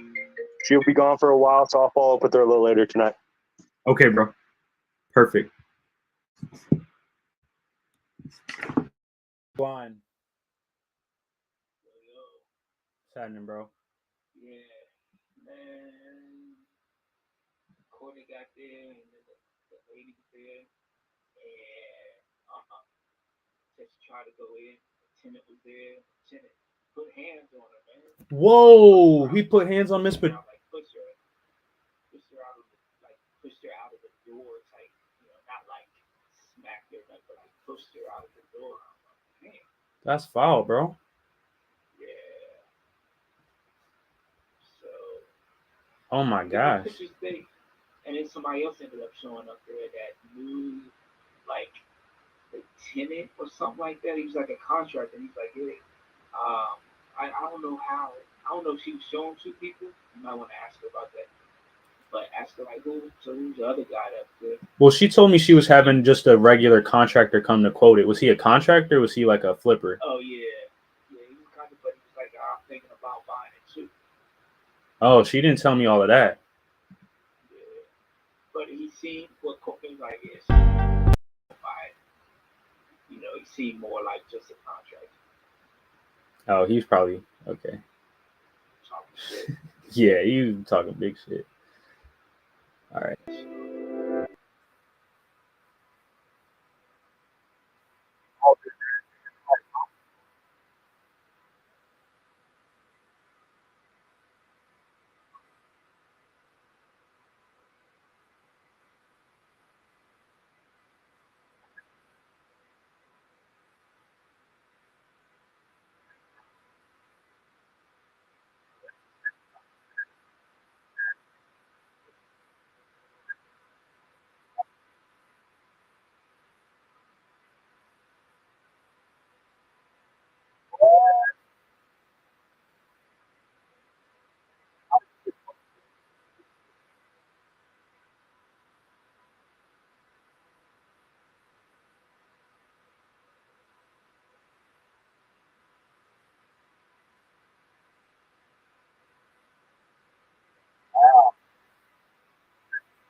Oh, okay. I'm looking at the numbers. Like, hold up.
Contract going out. Another one coming soon. Who's out for Betty? Yes, sir. This is probably the most complex like letter of intent I've ever written. It's really straightforward, but it's just I usually do it like really simple. Cash terms.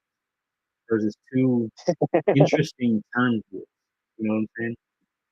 Yeah. You're dealing with the professional on the other end, man. She's cool. It sounds like a cool shark. You know what I'm saying? Like the Bruce from Nemo. Dude, let's just listen to the way she calls. She's just such a nice old lady. I mean, she's just educated. She's smart. She's definitely not naive. But I definitely my goal is to get her niece on the phone. I want to get her niece on the phone just to bring it together and solidify some good rapport and have both of them on our side.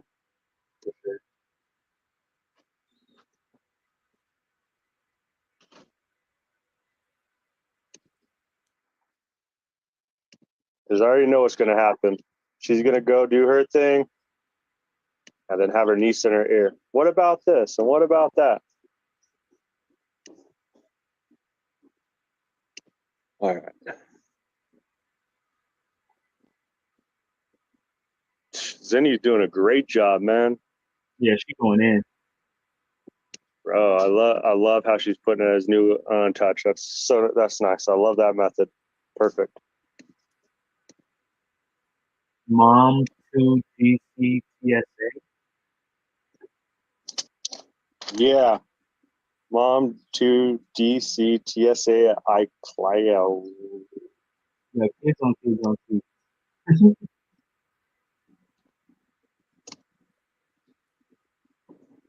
Look. Talking to you.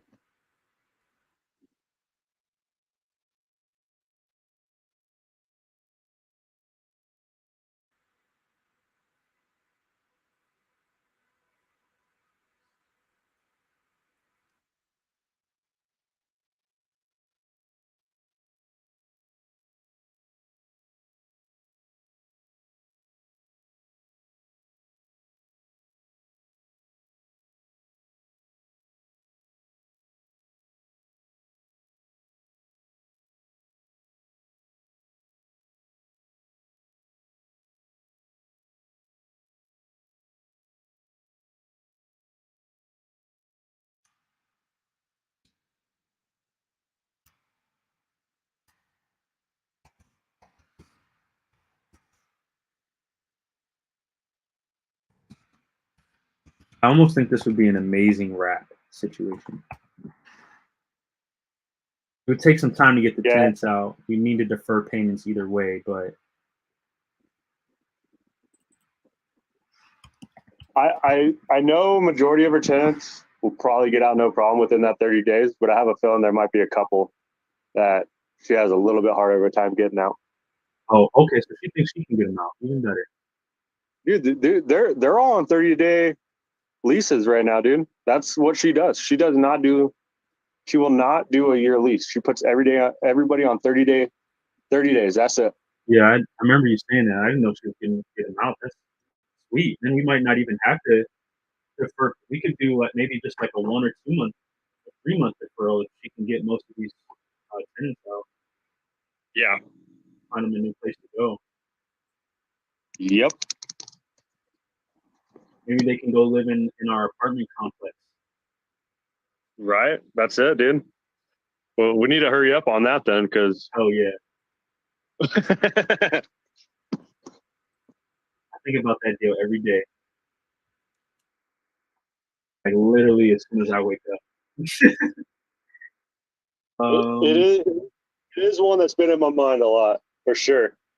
Yeah, I got a call with Brian, the multifamily guy, at 3 to discuss it. Already talked to Teston about it.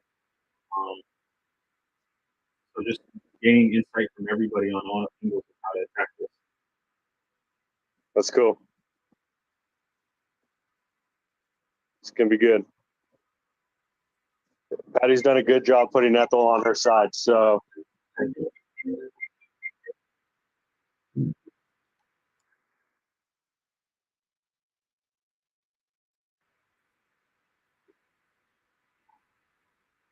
Hello? Yes. Who's this?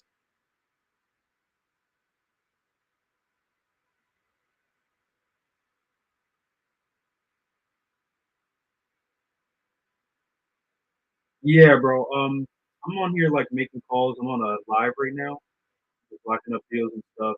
We can chat about it later, but it's the best thing on earth. I mean, yeah. Did you need help with a deal or something? Did you need help with like any specific situation regarding like?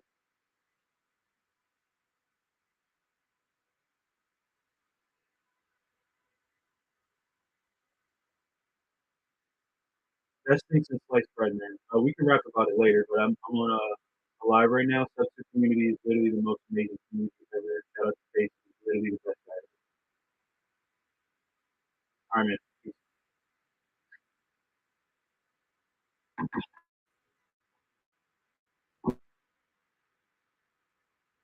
Someone interested in doing something.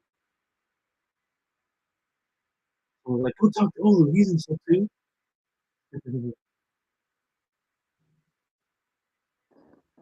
That's funny. Tell him Olu sent you. Going on, Todd? What's up, Todd? I'm just chilling, calm before the storm, you know.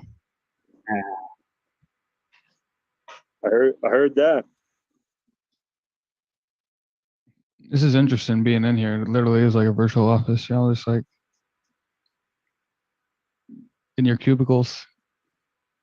Better than a cubicle, bro. This shit is awesome. Yeah, I'd rather work in my garage where I'm at right now than a cubicle. Sure. I feel like even if we did, we're all working in one office, like it'd be like still so much fun. Oh yeah.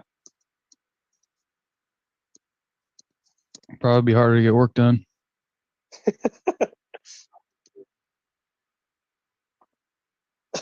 We're honest, but we love these deals, so we make it happen. Right. Got to work and have fun at the same time, man. Yeah, that call that you had was messed up, man. Landlord getting shot by tenants. I'm just like, what the hell? Yeah, bro, this is crazy. I need to call that lady and make sure she's okay. She's like So my you get auntie property now. management. I feel really bad. Oh, that's real messed up, man. Yeah, Dude, where's that at? Virginia. Jeez. I thought she knew the guy pretty well too. She sounded like he was like a family friend, but everything just went left. So that freaking sucks, man. But anything can happen in this game. You know what I'm saying? Like, it's not a game; it's real life. But it's like how I walked into that property the other day, or like a month ago, and I heard like the floor creak. It's that exact reason why I got out. Because you never know what's in that. Like they could have a gun. They could have like that guy. Like, oh my god, you just never know. So you gotta stay strapped up or know your surroundings very well. Yeah, all it takes is one meth head on a mission, dude. Hell yeah. All right. Yo, with All option right, so number 2 taking us down, she makes $754,000. That's ridiculous. We would definitely want to refinance that. Yeah.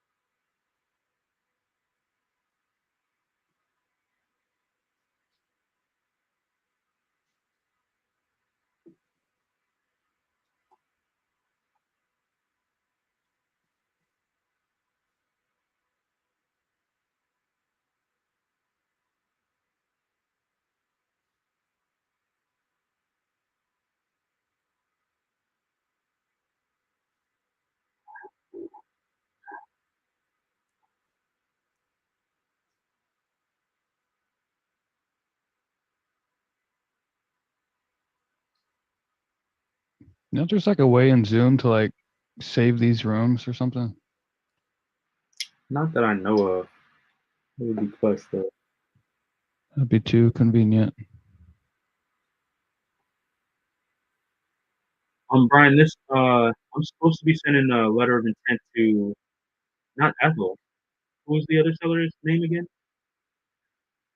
gotta hear my milkshake. Oh, Yeah, I think he muted. He's in call. Betty.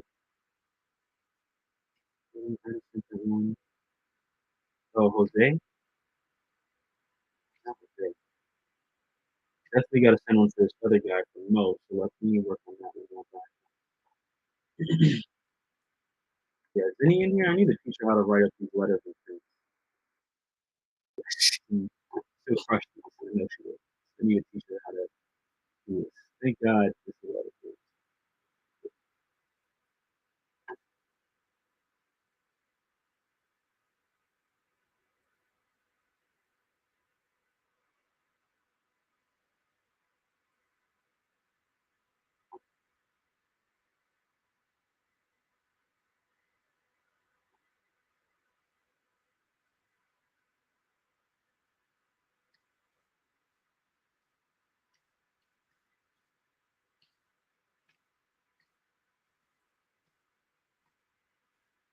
She'll move for that $7 grand on Birmingham. That deal is sold.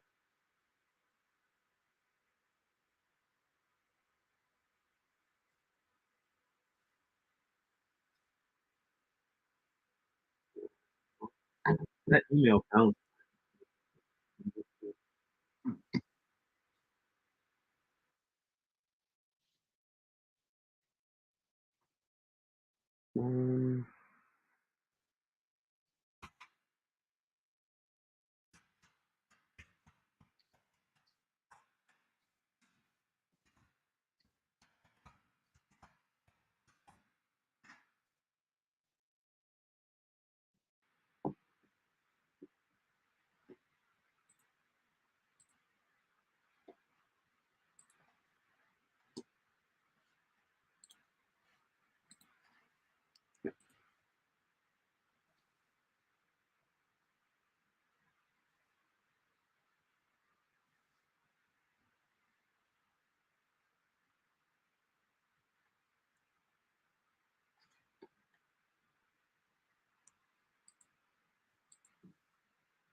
All right, are you there?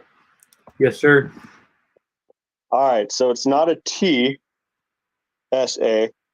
It's either a P, an R, or an A. Wow.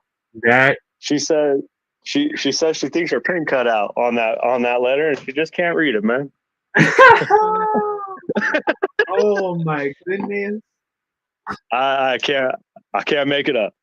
That's really what she told you.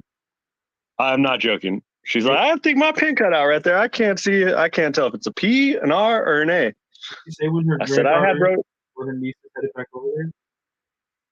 What's that? Did she say when her granddaughter? No, she's getting ready to head out. I just told her, try a PSA.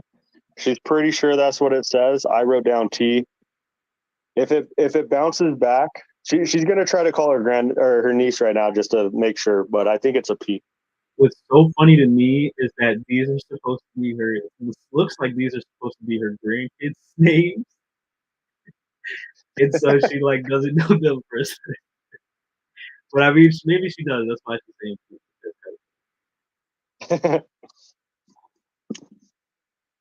Oh man, never a dull moment.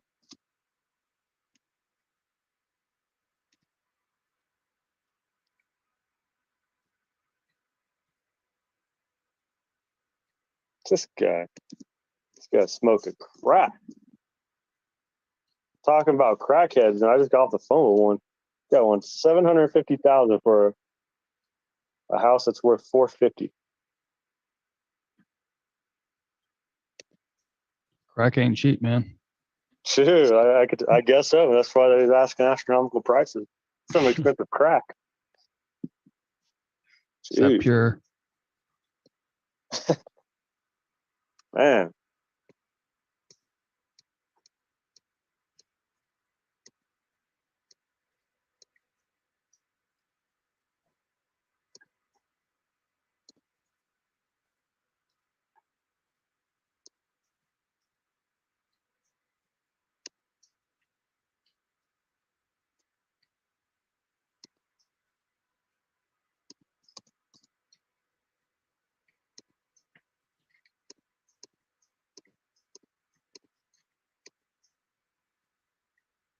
You know, I always got to say, I'm always amazed how well the double dial actually works. I know I was always hesitant to do it, but it's amazing that people actually pick up when you do that.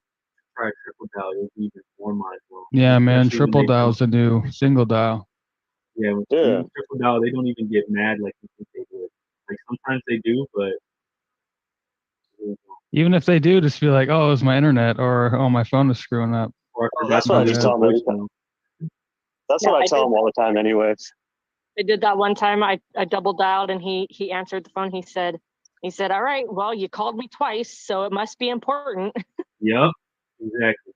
I was like, well, I was getting ready to leave you a message, but my phone just like died on me. So I'm so sorry. Yeah, there you go, Patty. I like hitting them with a text. And even if I don't leave a voicemail, I'll let it beep and have some air so that they get a notification that they got a voicemail. Yeah, I remember you saying that, Hack. That's pretty good. Yeah, and I'll send them a text. You guys do the hack with the half voicemail, like you cut yourself off mid voicemail. Hell yeah. I learned that from Daryl. That is a brilliant idea. Yeah, I thought. But Mom. Okay, so PSA, right? Yes. Yeah, P like Peter, Paul, Brian Ford, and Patty Ford. There you go.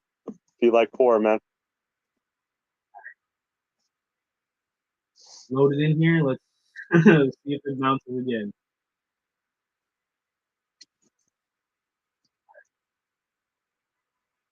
I told her if it bounces back, I'll give her a call. If not, then we should be good. I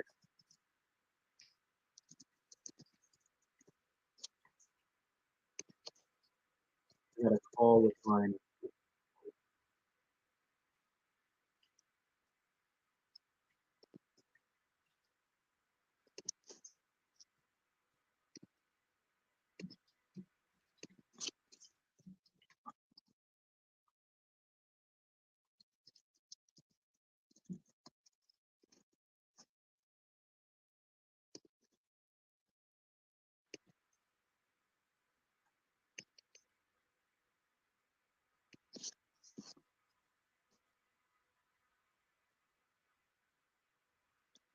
Todd, are you on the Dispo side of the team, or? I want to be in acquisitions.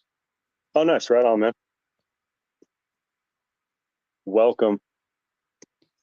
Yeah, I've never really talked to buyers, but just like knowing my personality, I definitely like empathize with people a lot more. So, I know my strengths there, and like talking to people who are all messed up.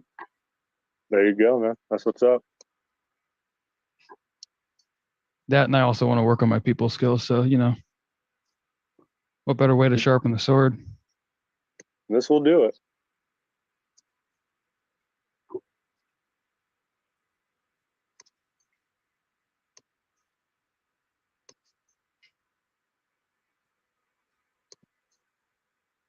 No, you're on a good team, bro. Olu's awesome. The Mecca's cool. I already figured that out, man. Oh, dude, they're solid people, man. Now we talked for like 15, 20 minutes last night or something. I'm like, yo, this is my team. Let's go. Yeah. Let him fool you, though. I am the coolest person on this team. Oh, God. How do you fucking fit? Oh, yeah. I was deceived. Olu, I always hook you up, my man.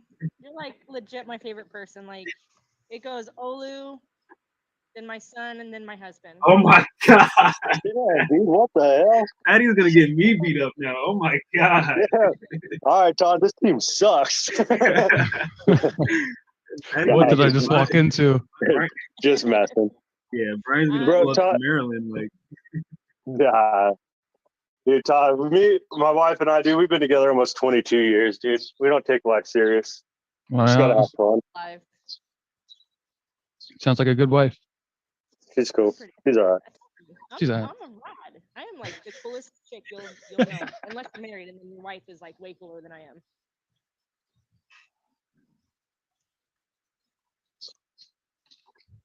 I don't know if I could ever do that. Have a wife? Yeah. At least not a wife like involved in my business. But I mean, yeah, first off, not a wife.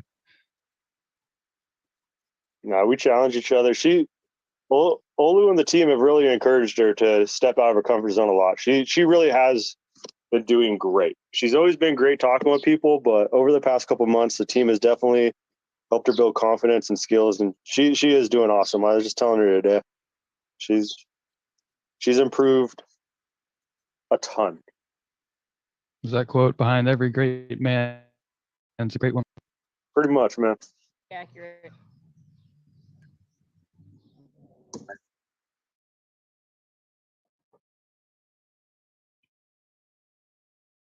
But I could just be biased. Did it bounce back or did it go through? Let me see.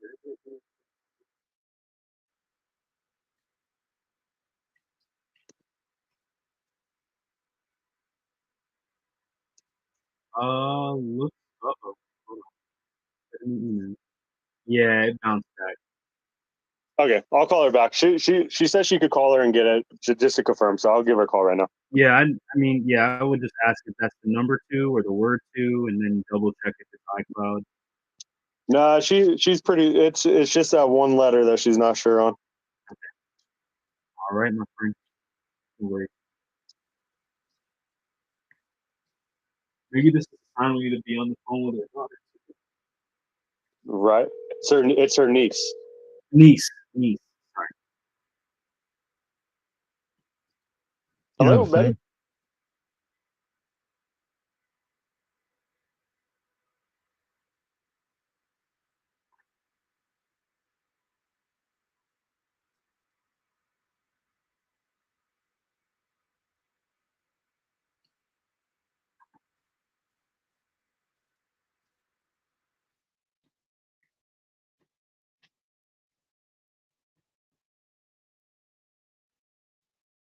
Yo, this guy thought he was being slick, asking me for 2.5 million instead of 2.2. I'm like, okay, no interest. Sounds good to me.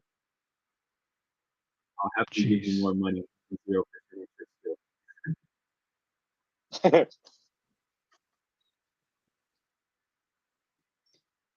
And some of these leads I'm managing, the VAs got like the Zillow price and the Redfin price or whatever, and then the asking price is like 2 or 3 times those. And I'm just like, dude, you need to get a new VA, man. Like, the hell's going on here? Yeah, that's ridiculous.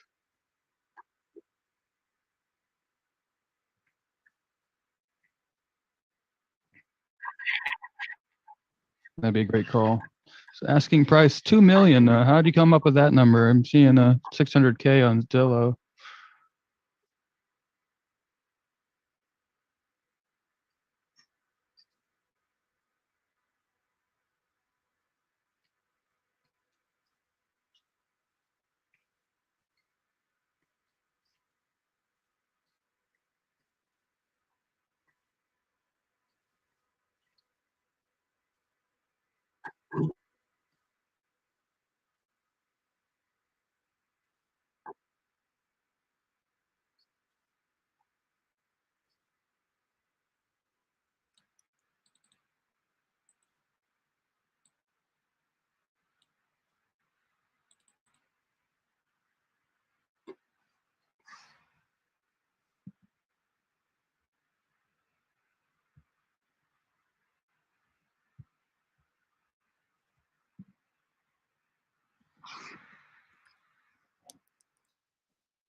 She's calling her niece. They're having some bad weather down there. Okay. So she's gonna call her right now. Confirm.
LOI as well.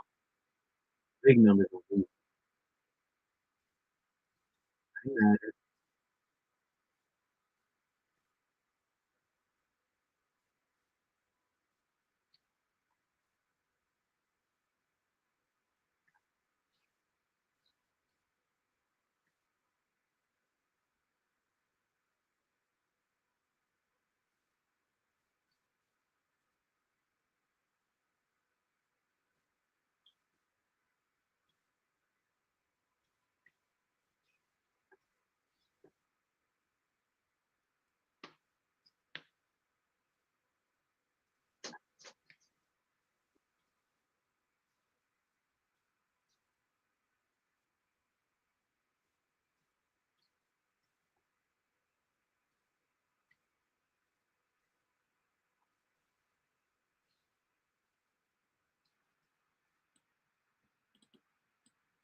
So on that live thing that you guys are doing Monday, are all three of you guys kicking it off at midnight, or what are you guys doing?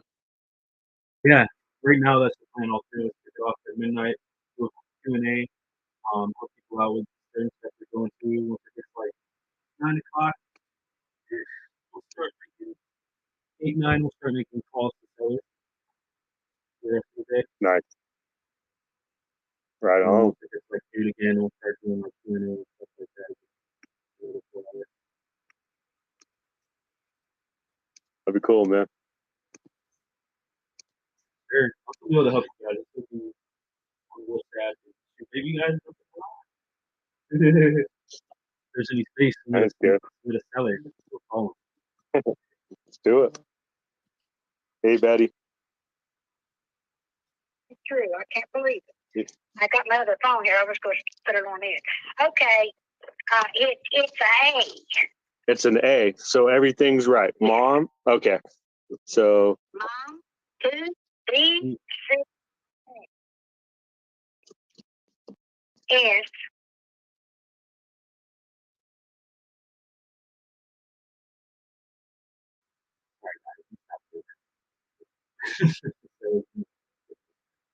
all good.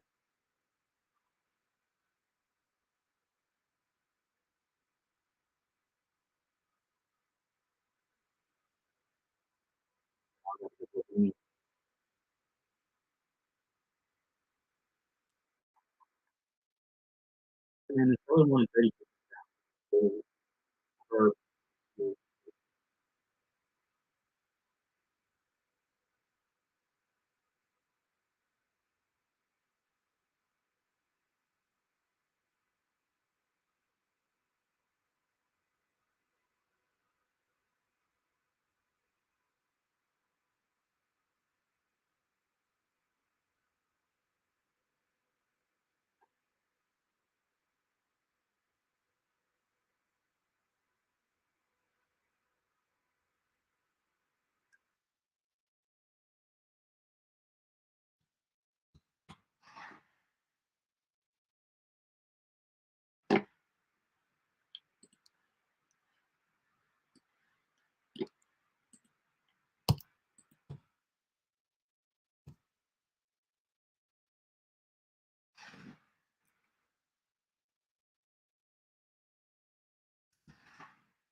I'm at. This is oh, sorry about that, bro. I didn't mean to like cut you off.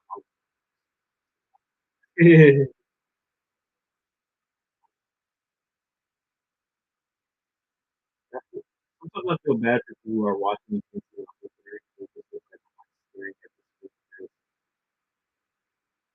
Oh, it's a frozen food.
Awesome.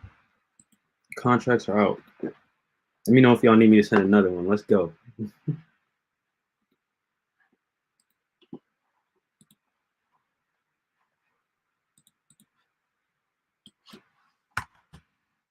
When y'all need me to send another one.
Hey, like that, guys, if you haven't saved everybody in Sub2 from the directory to your contact, you're bugging.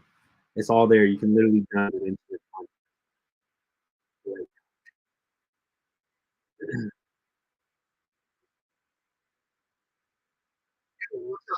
What's going on, Ryan? The man, the myth, the legend.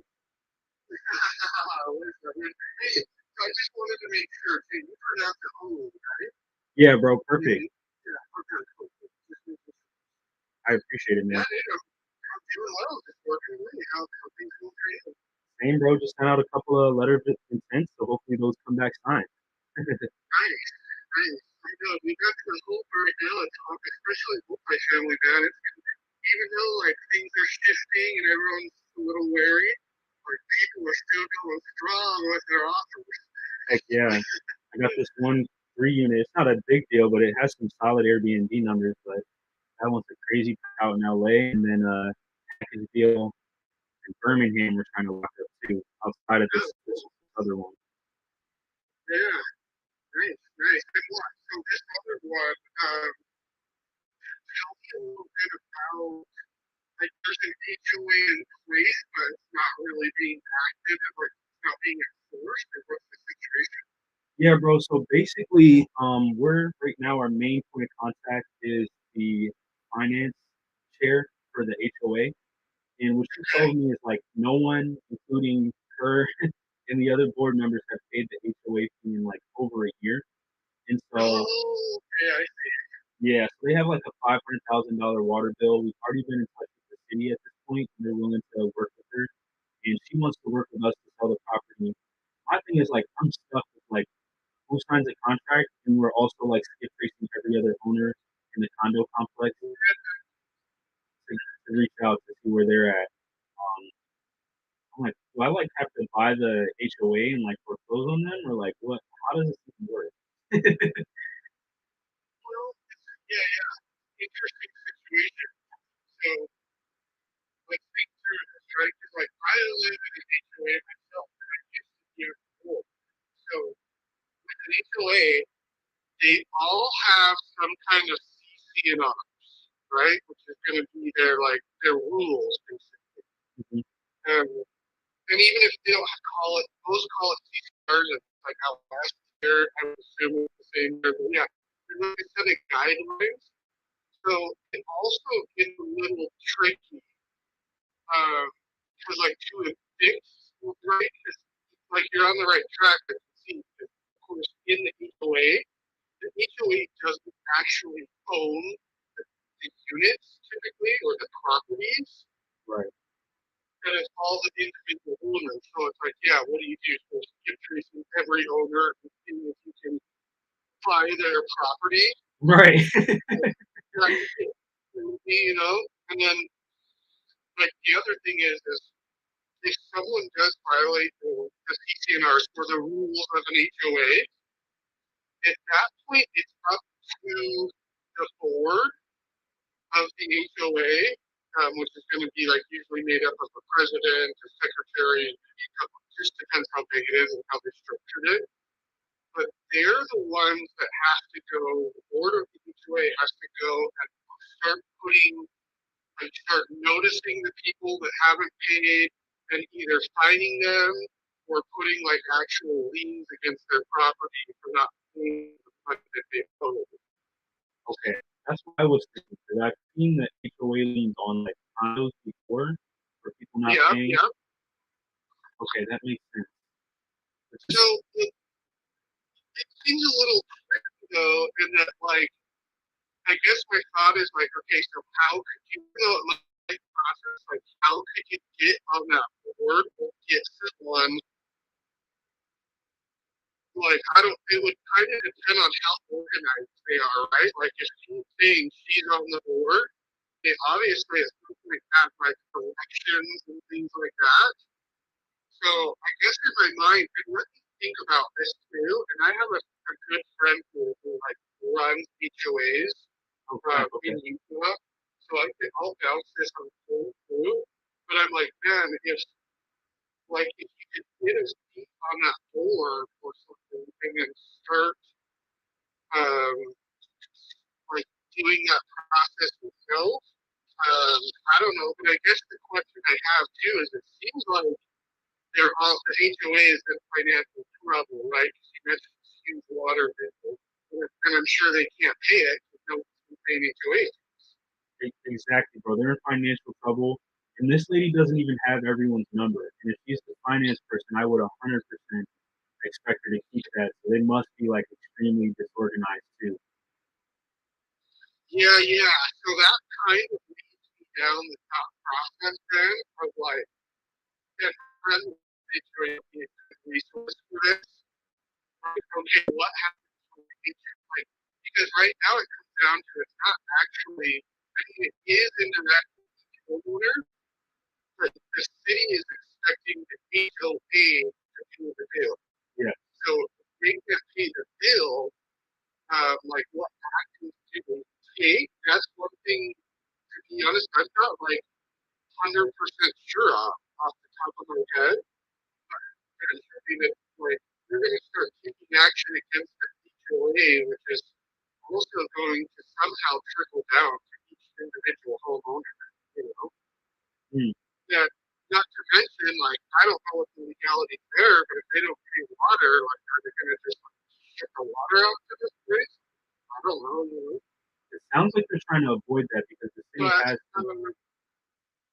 Yeah, because right, you send it like if you were to try to send a letter of intent to the HOA, I mean that might work, but the only thing I see is like it gets real complicated, right? Because you're gonna have to be getting an offer for every like condo unit, let's call it. I don't know, there's several types of HOAs, but some of them are still single family homes, some of them are like 4 condos. But right, like at the end of the day, there's still an individual, and so the HOA doesn't necessarily have power to sell off those units because at some point one of those owners thought their unit have their physical structure. Right. Yeah. So it's confusing. almost like, and it makes me wonder. I'm like, man, like, are they like meeting as an HOA board, and like, are they not worried about this? You know, like everyone living there. It seems like it's going to be like major bomb exploding in their face here real soon. Yeah, and I just found out today that she's been trying to sell this thing for like 6 years. I didn't even know it, but it sounds like basically last year shit hit the fan and everyone stopped paying. And so I want to help them before the city like takes a major action. It sounds like whoever has liens is open to working with them, and she's like trying to call through all the condo people for us, but it's gonna take her some time. So I'm like, we might as well help her, but even with that, it's gonna be like a crap show, like organized. Yeah, because what she only owns like one unit in this whole condo place, right? Her and her and her business partner own 9 units, and they know a couple other people that own 8. I see. You know how? Can you remind me how many total? 138, and there's 21 buildings, one of which is like a rec center. Okay. Interesting. Holy cow! Yeah. Man, I can't believe a place that big they would let this like go to chaos like that. Dude, and there's like a mega church across the street. It's beautiful, and there's like a fully remodeled like apartment complex like on the same street. Well, not fully remodeled, but a new management. Yeah. Interesting. Yeah. That's very interesting. Yeah. They're gonna have, and that's crazy too. That it just blows my mind. Like in my HOA, man, it's like they're still on it. Like if someone wasn't performing or something, like no one gets. If someone's like 2 months behind on their fees, they're filing legal documents, right? But it's also a very active HOA, and the people on the board are meeting like every month, if not twice a month. And so, yeah, it probably sounds like knowing an HOA, there's probably like huge disagreements among all the homeowners. There was probably a big disagreement among the board, and maybe people on the board don't know how to run it. This lady has no business running an HOA, so all this time she could have been filing these liens on the actual homeowners and getting them to do their HOA fees. But yeah, unless they just all came to some agreement, like, well, okay, we'll just let them pay. This is crazy, but what action are these people, like the city, these other, like, they're putting liens on the HOA and stuff like, right? Yeah. But then, like, what I guess my question is, and I'll ask my friend, and I can hopefully get back to you today. I'll call him as soon as we're done. It's like, okay, so once the actual HOA starts getting leads, like, what are the next steps? Like, what's going to happen, and how can you get those off? Because my only concern is, like, I'm trying to just put the puzzle pieces together in my head. Like, that's awesome if those liens will work with someone to get them paid. But it's different than an apartment complex, right? Because in an apartment complex, someone owns the whole thing. So you can talk to one person and kind of be like, hey,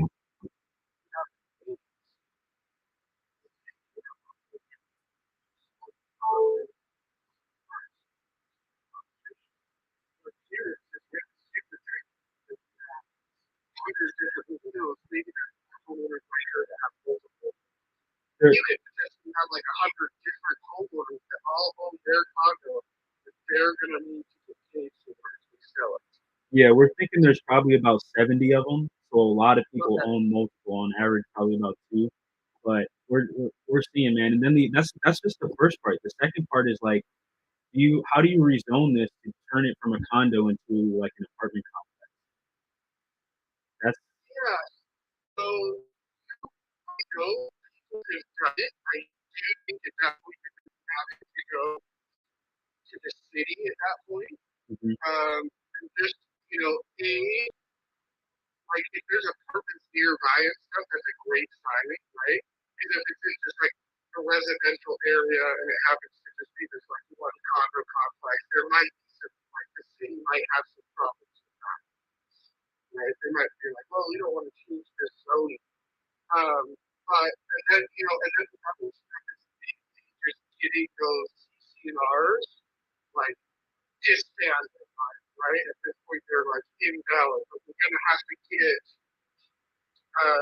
like a majority of ownership of the owners to agree on that.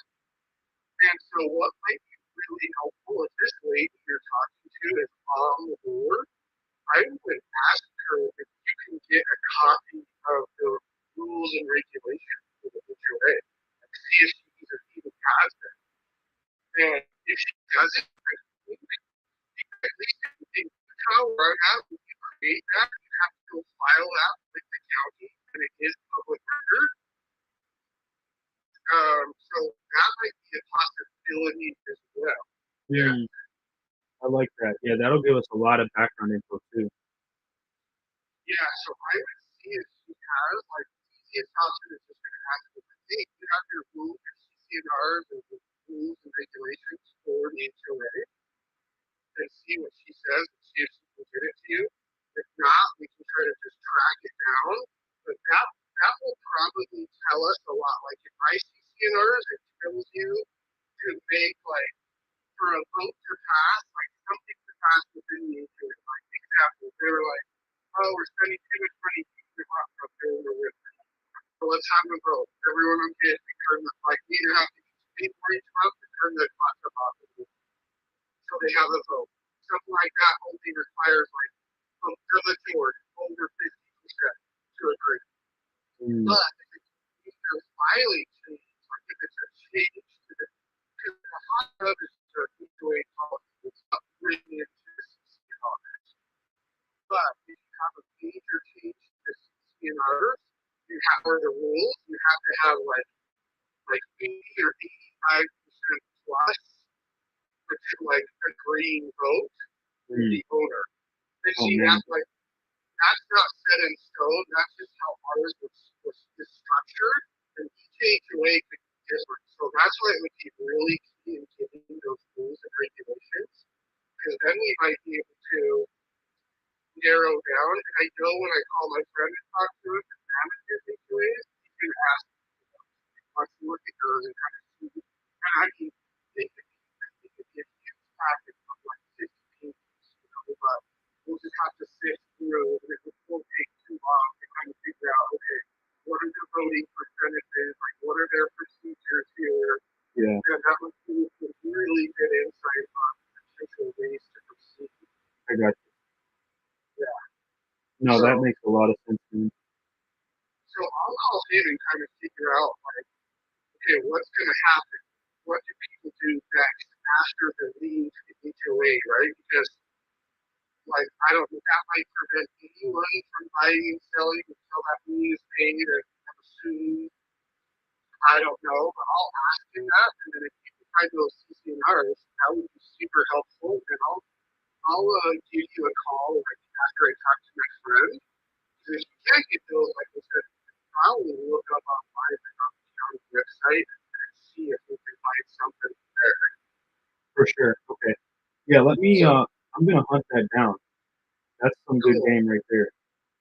And then another good thing, just to know, and you might already know this, I think I do, but it's just to clarify, it doesn't sound like they have some kind of management company helping HOA.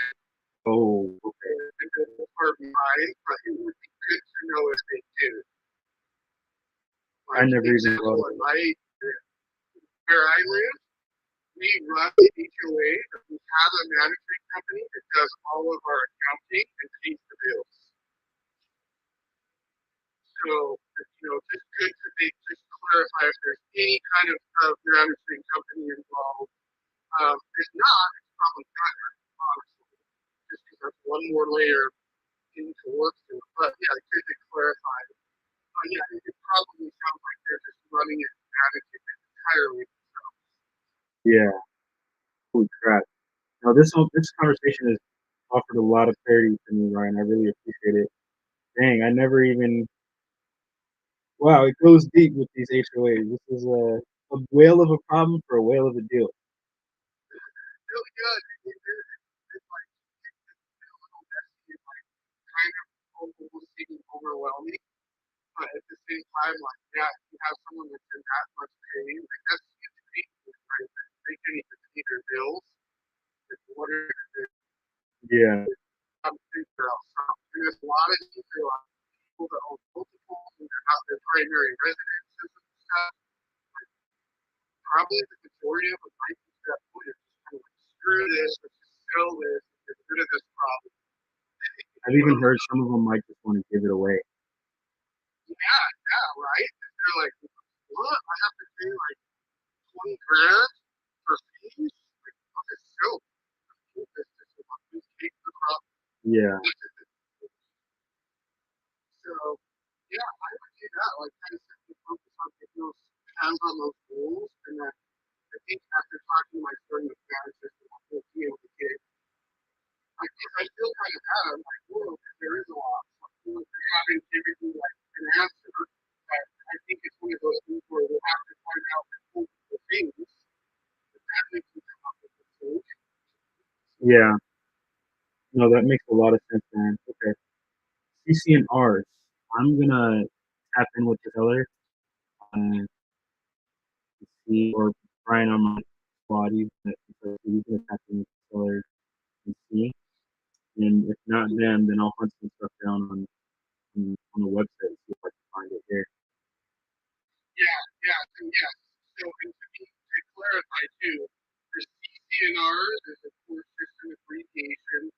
It stands for the covenants, conditions, and restrictions. So if she doesn't even know what that is, I would just say, hey, there have to be some kind of like rules and regulations like governing how your HOA is run. That's what I'm trying to find. Gotcha. That'll keep it super simple for it. Yep, and it's very common to like. I'll be very surprised if she doesn't know what those are. Like, for example, when you buy into a property in an HOA, they legally have to give you a copy of the CCNR, so that and usually someone will get those before they buy it, Right. just so they can see how this thing's going to be run. You know, for example, in my HOA, they won't allow any rental properties if you have to own to live here, and that's a written into the CCNR, right? So that's one of those things where if that's ever changed, we have to have like an 85% possibility. And that's again written into the CCNRs. So especially where you might change the HOA rules and get rid of it, that's why I'm asking for the vote, because I feel like that would be some really important information to have just to see how this structure is. Right. Okay. And what percentage of vote is required to do what. Got you. What percentage of it? That's what happens with HOA for something. All of the homeowners have the right to vote. And like those that own more units probably have a heavier weighted vote. Like they probably get a vote for each of their units. Mm-hmm. Sometimes it's a percentage. But yeah, that's just all really good information to have because then we can kind of form a game plan. How are we going to fix this? And how are we going to change the HOA? No, this helps a ton, man. Okay. Yeah, let me go to work on this and get these details for you, bro. I'll keep an eye out for your call. I appreciate it. Are you available like for the next 2 hours? If you can here shortly? Yeah, I'm calling sellers, underwriting, sending contracts. I might be running around in a couple hours, but I'll still be around. Yeah, I'll text you first, and then we'll connect. So, Awesome, man. I appreciate it. Let's get it. all right. Hey, thank you. We'll talk to you soon, man. Talk to you soon, man. Bye. Let's go. Dude is a freaking multi-family genius.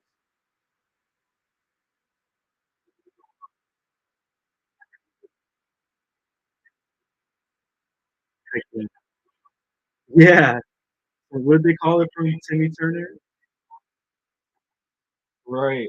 What did they call it from? I don't know if you guys ever watched that show, Fairly Odd Parents, but they had those blubber nuggets from Wales. Fucking get some blubber nuggets, yeah.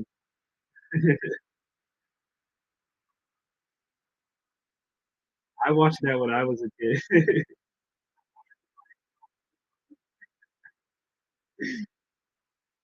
I turned out all right, I think.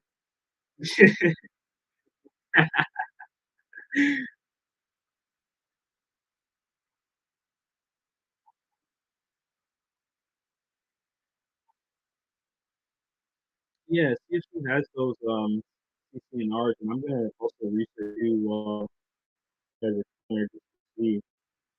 I know she doesn't know any of the other information that he was talking about. Well, she probably doesn't. She might. I'm gonna type these into the notes, into the acquisition notes. Um, but at least if she has the covenants, conditions, and restrictions, or the HOA rules, then maybe there's something that That would help. Tanya just texted me.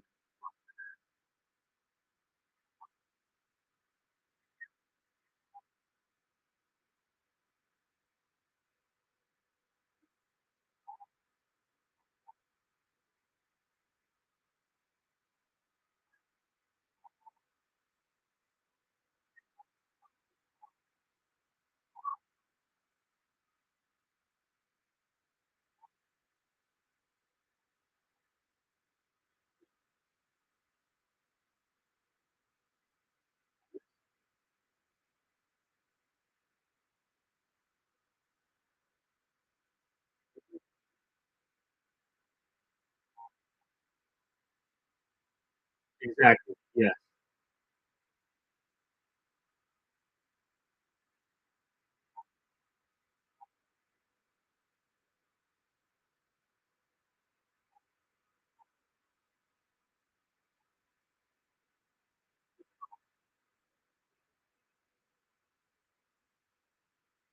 Absolutely, man.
I gotta go to Google for this. This probably.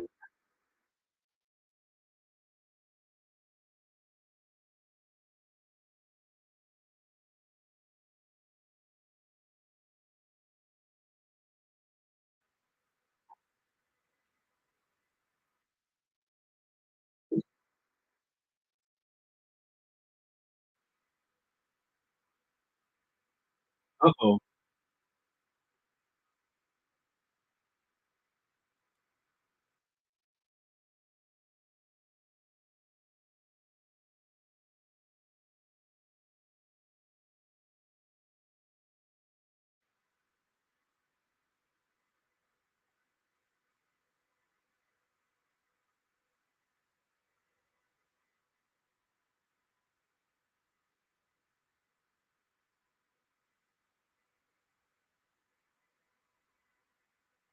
Bro, I think I might find it. Hold on. That's it.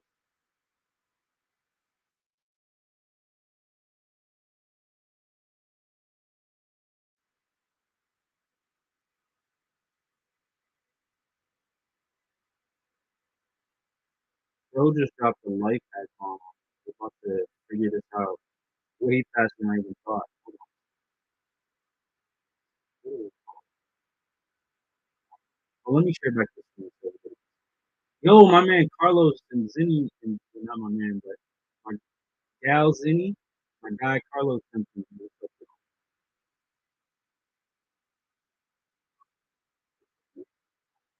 Mr. Flower.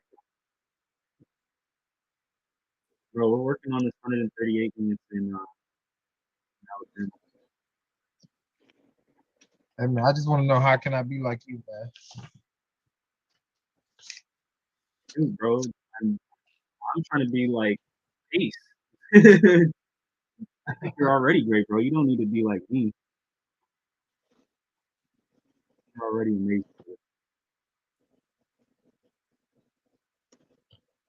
I'm trying to hang out with you in Broward. I feel like Carlos is. I hung out with Carlos in Ohio, kind of in Ohio, DC for sure. I'm trying to see Carlos in Broward, man. Hey man, you got till December. My goal is to get a home creative finance in Broward. in Let's December.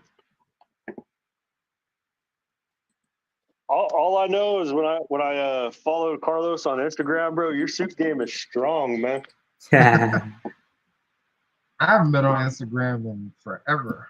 I actually gotta get. That's part of my 12-week goals to get on there. Bro, I've made so much money off of social media, it's ridiculous. Just people hitting you up, man. When people know what you do, you attract people that need you. Exactly. I need to stop playing small, man, and be like you guys. Hey, dude, Pace is down in Vegas right now, getting ready to do a talk with Gary Vee and everything, dude. Video content for social. Oh yeah, I need someone to chop up these long ass slides into like bite-sized pieces. I've got you guys on here, like making calls is so valuable. We've had Jeremy Davis on here, just had Brian. Fucking Daryl's gonna come here any day now. This is just like day 3. There's been a couple other like heavy Terrell Hawkins who's been on here. There's been a couple other like heavy hitters that have jumped in here, and so definitely got to get someone to like chop up these videos. Oh yeah, dude. A lot of content when you're recording all day, dude. Hell yeah. Dude, I found the website where you search for it, but I might need Ryan's help searching this website, bro. This website is like. See, I was listening. I was listening to the gist of the call. She has the bylaws and whatnot for the HOA. Good. So she's gonna send them over. Let's go. All right. And they used to have a property manager, and now they self-manage. I'm sure Patty will figure out on the details, but yeah, we should be able to get the bylaws and the CC&Rs from her. Okay, perfect. And then Tanya had just texted me. I don't think she saw the link that I sent her yesterday, and she's texted me. I thought I responded, but I failed to. It's completely my fault. But I just let her know that I had sent over the documents yesterday, and then for the link to the document, I just forwarded it to her now as well. So, let me just text to her too. Just so she has it. I don't want her to have any reason not to have it. Yep.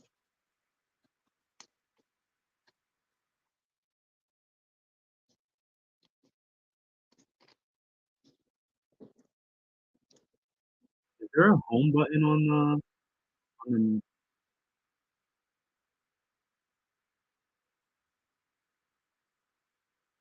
Is there a home button on these Macs, Brian? I don't know, actually. I don't think so. Okay, I'll be right back.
Is it bad that in the day I still work deals when I go to the bathroom? I just be like this.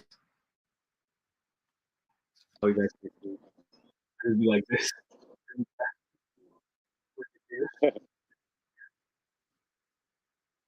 Nah, I do the same. I still lights on my phone. People be like, "You in the bathroom?" Nah, I'm in a tunnel, man. What's going on?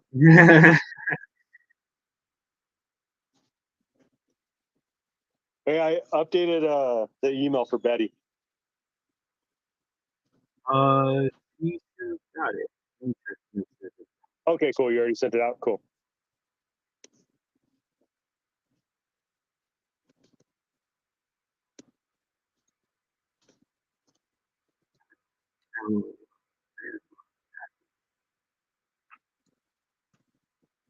Oh yeah, looks like she viewed the email. Perfect.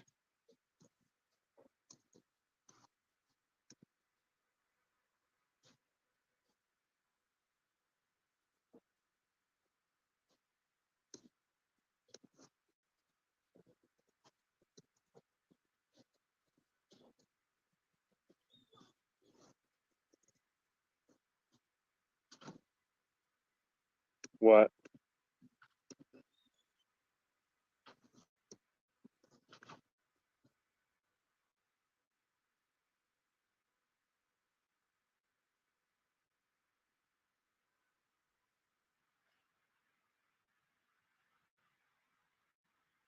Ooh. All this talk about wanting warmer weather, now I'm in it. It's freaking hot. Hey.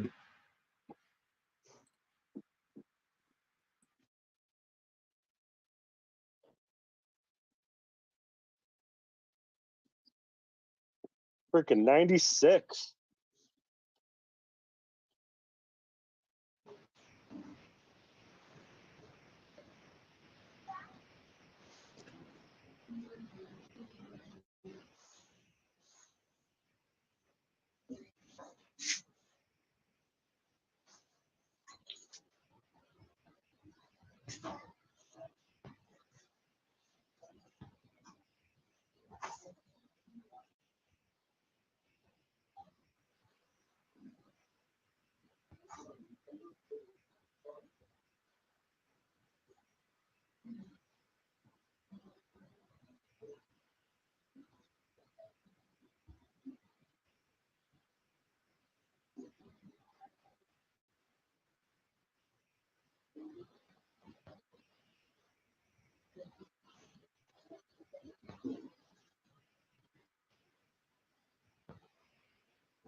All right, got off the phone with Miss Ethel.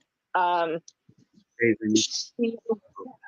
I don't know if you guys are doing something right now, but he All right, Betty. Hold on one second. Zinni just called me. Zinni just answered some questions. Sorry about that. Be right back. Hey, Zinni, can you hear me? Okay. What's going on?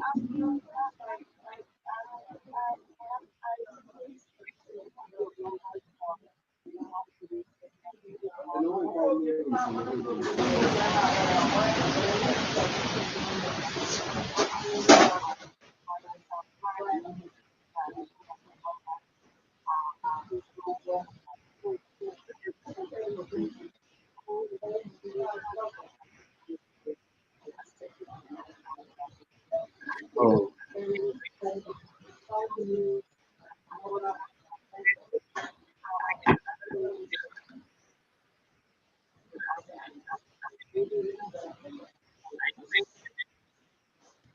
Okay.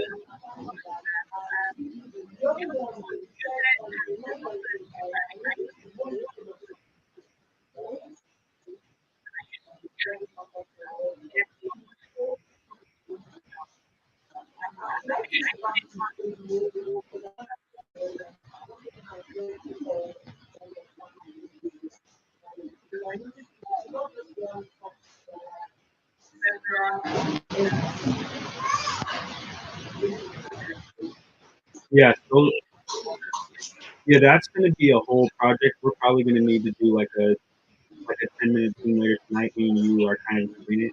But they're all going to be different owners at that address. So yeah, we would have to probably just want to pull the whole list of skid traces. And then as far as the alternative method for skid tracing, I'll reach out to him and have him touch base with you today. We can get that answer. Okay. Can I help you out with anything else? You sound a little flustered.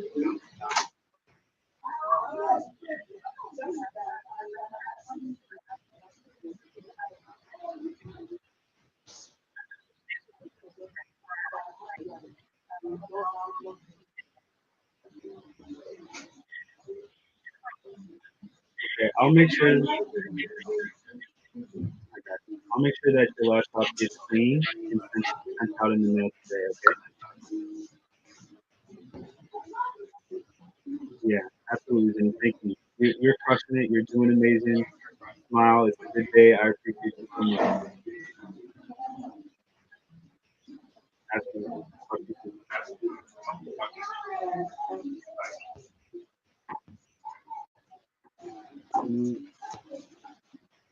Sorry about that, Patty. What were you saying? Yeah, no worries. So I talked to Miss Ethel, and she's going to send me over the CCNRs, the bylaws, anything that she has that has to do with the HOA regulations and stuff. Let's go. And I told her, I was like, look, I know that you got a lot on your plate. Nobody wants to help you out, but here I am. I want to. I was like, so whatever I can do to help, put that in the email. Let me know how I can make your life a little less stressful. I was like, it was my new grandma, and I just want to make sure that my grandma is taken care of. I love it. Let's go. That's even better than the "I miss you" line that I say to sellers in the voicemail. Yeah, no, honestly, she is just about the sweetest little person too, and I love her so much already. She's like my new best friend. That's freaking good. Awesome. Yeah, so I just let her know that I'm here for whatever she needs, and just to let me know how I can be of assistance. So It's almost like we're in a grandma battle. Who's gonna lock up first? oh, you will, because mine is long and drawn out. Oh my gosh, Battle of the Grandmas. Who makes the better cookies Battle of the and who has Grandmas. the better deal? Yes, you can come. No. Bye.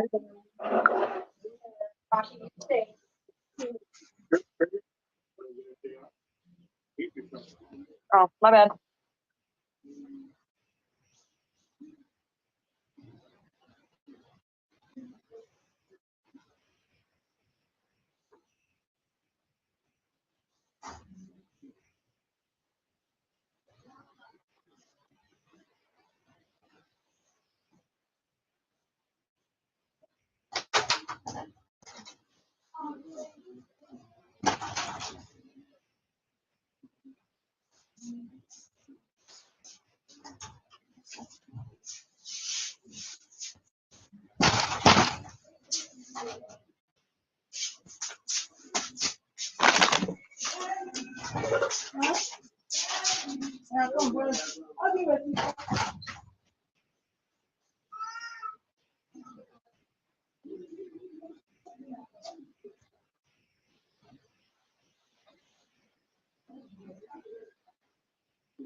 We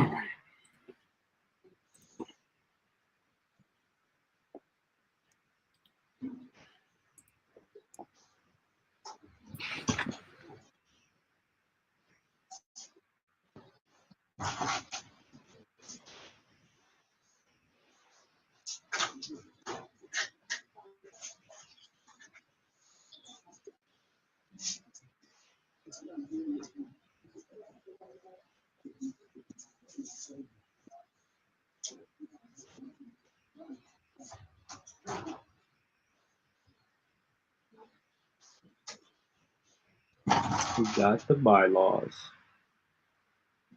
See.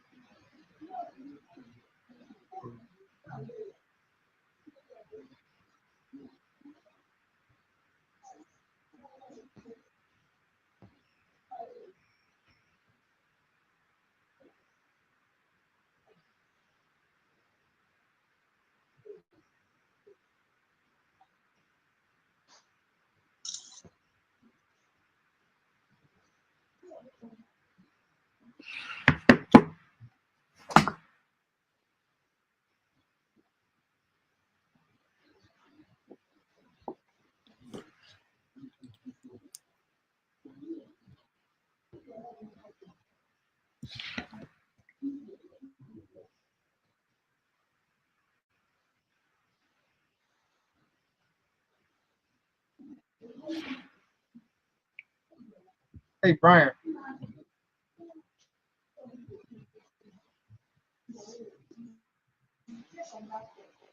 Yeah, Brian.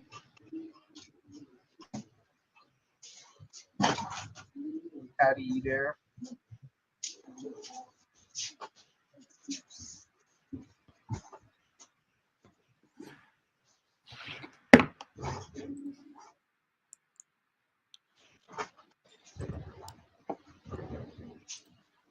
What's going on, Carlos? You need something, brother? Yeah, it was this lead that I had transferred to him, and I have to schedule for a follow up, but I'm trying to see if had it says in the notes.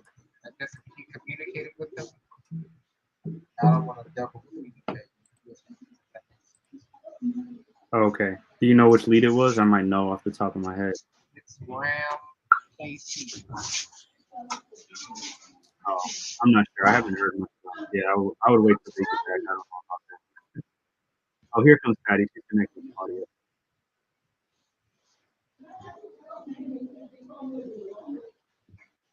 Hey, what's going on? I thought I heard my name, but then I wasn't connecting for some reason. Patty, do you know if when the last time Brian spoke to Ram?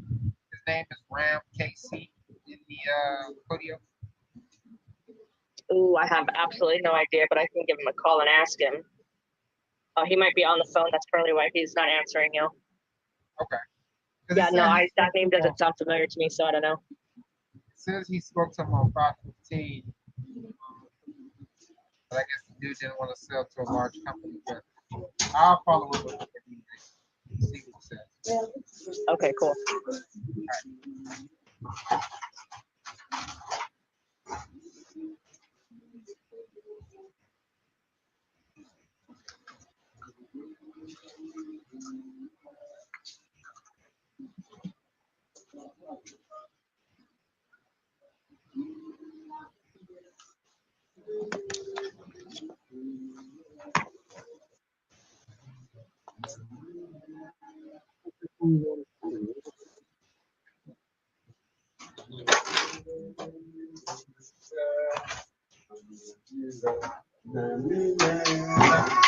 Yeah, you know, go where?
call this seller back.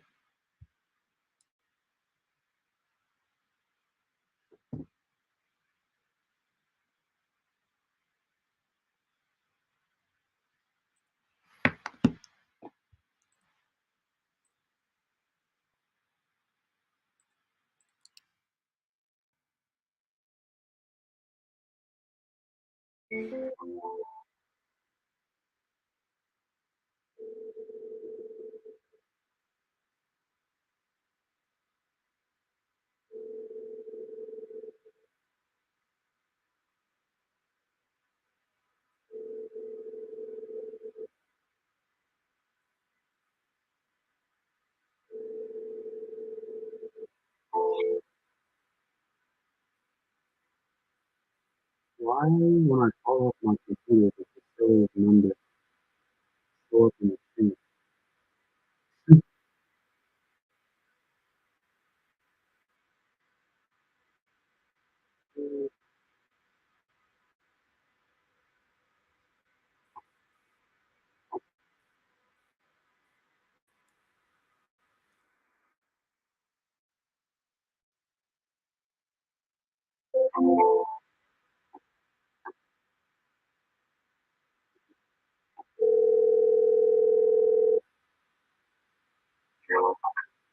Hey, what's going on, Ed? This is Olu. Hey, how you doing, man?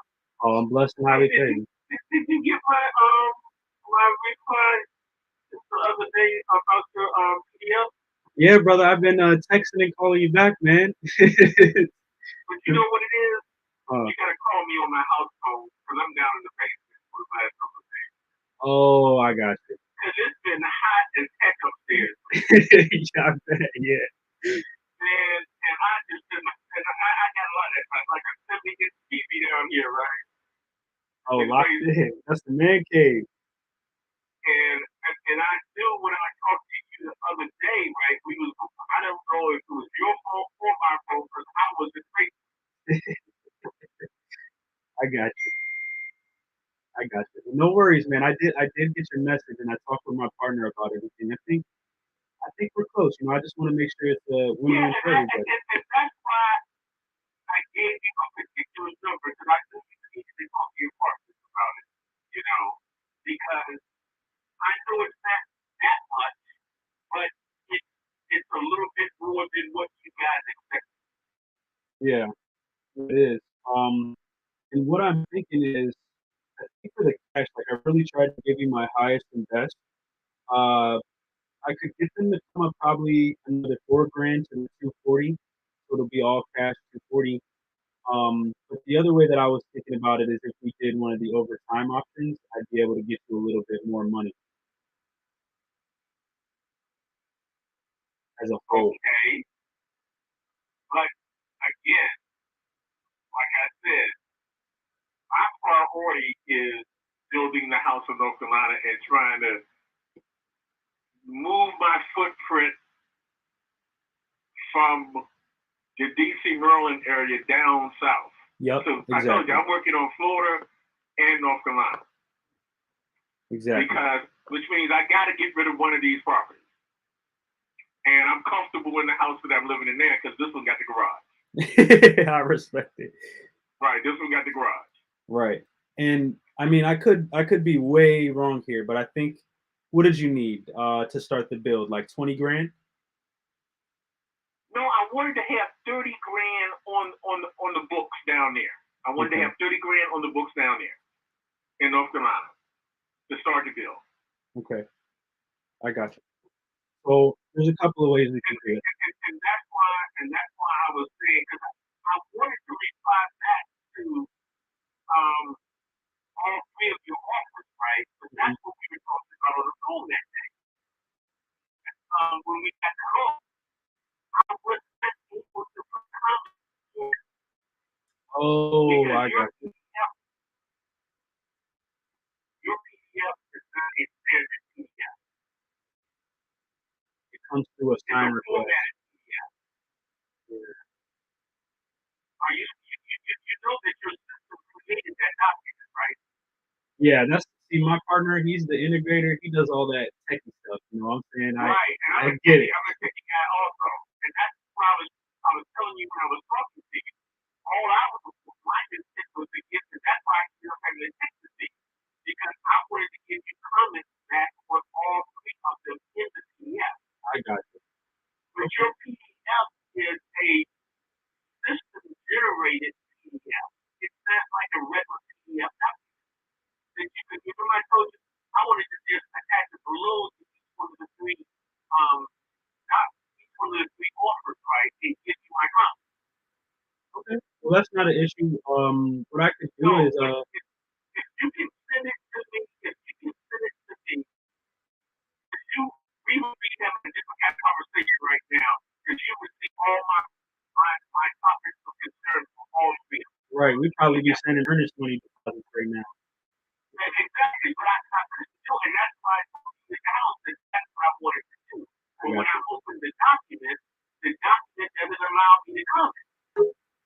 No worries. What I'll do, I'm gonna convert this to the regular one, and I'll send you a copy of the. There you go. And this evening, I'll go back into my computer because I had to take a break, man. Because I'm dealing with the VA. I had just got off the hospital. I had a heart condition, right? Oh man. And I had two stents put in my heart down at the VA in DC. Oh wow. No, I'm glad everything's good. And that was like 3 weeks ago. So I get a call from the VA in Martinsburg. She asked me, Mr. Cook, we're going to set you up with a cardiologist out in the community now in Silver Spring. I said, ma'am, have you looked in my record? So she asked me, when the last time you've been to a cardiologist? Olu, I asked her again, have you looked in my record? She said, Mr. Cook, me looking in your record has nothing to do with my question. I said, yes, it does. If you would look in my record, ma'am, you would see 2.5 weeks ago, I just got out of the hospital from having a heart attack. I just got off the phone with her 30 minutes ago. I bet she's got you all fired up. That's the kind of insanity. And all I was asking her, Olu, ma'am, if you're calling me from the VA, you have access to my medical records. You're calling me from care in the community. Why wouldn't you first? You're talking to me about a cardiology appointment in the community and asking me when the last time I went to a cardiologist. Olu, if somebody put 2 stents in your heart, it was probably done by cardiology, correct? Yeah, I would hope so. You know. Thank you very much. God willing. God willing. God willing, Olu. Thank you very much. Absolutely. And I'm trying to get her to think what she's asking me. And I'm like, wow. But, Olu, have you ever dealt with people up in West Virginia? It's been a couple years, man. Probably about a decade since I've been out there. Olu, for the last 3 or 4 years, you know, my buddy lives up there. He was on the ship with me in the Navy, right? Okay. Oh, Martinsburg. He told me when I started coming up there, he said it was going to be, it took him and his family just out in public, even going to the Walmart, trying to have a conversation with some of those people. It's difficult. My buddy tells me I'm talking at a different level than they're able to comprehend. Yeah, I mean, you got some experience on you, so I could definitely see that. But it's a skill set, though. You know what I'm saying? Like being able to converse with all types of people. But I worked at Walter Reed for 12 years. I put in cath labs. I said to the lady, I said, ma'am, you're talking to me about something that I understand cardiology. I used to order heart valves for the surgeon. I've been in heart surgery. And you're telling me, you calling me about a cardiology appointment, but you haven't even looked at my record to see that I was at the VA in DC for a week and a half after having a heart attack. You haven't taken the time to look at my record. My friend, you may want to find a new VA office to go to.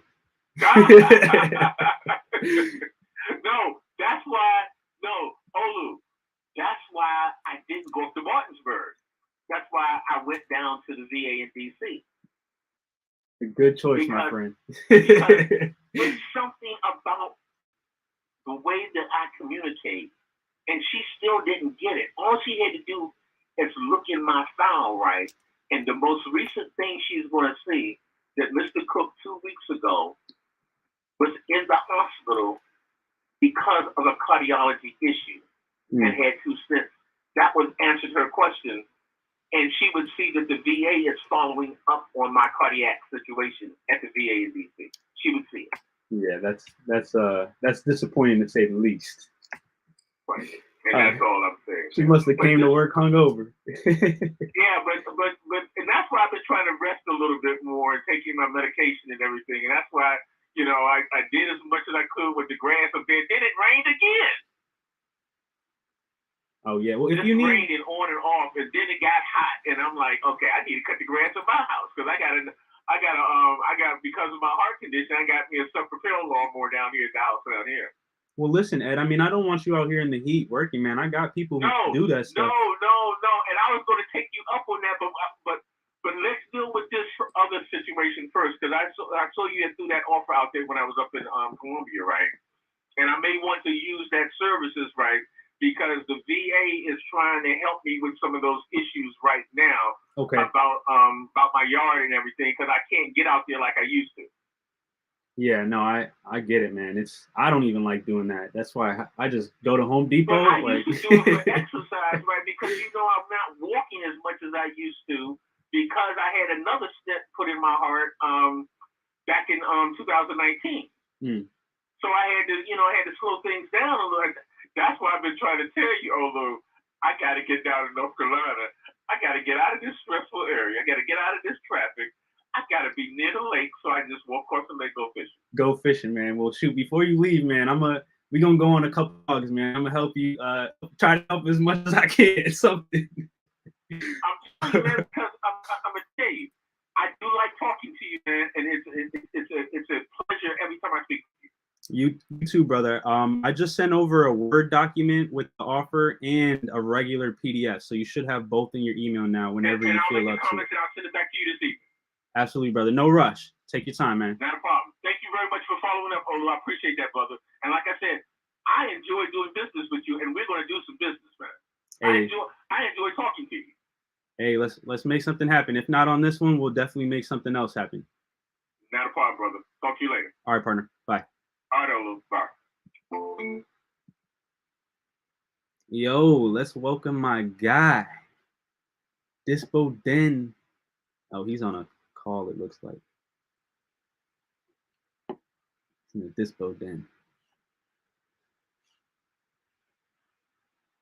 Where's the VO? Oh, I left the VO. I think Carlos was making a call. I was making a call too, and I didn't unmute. And so it was like, feedback. I was like, I'm here.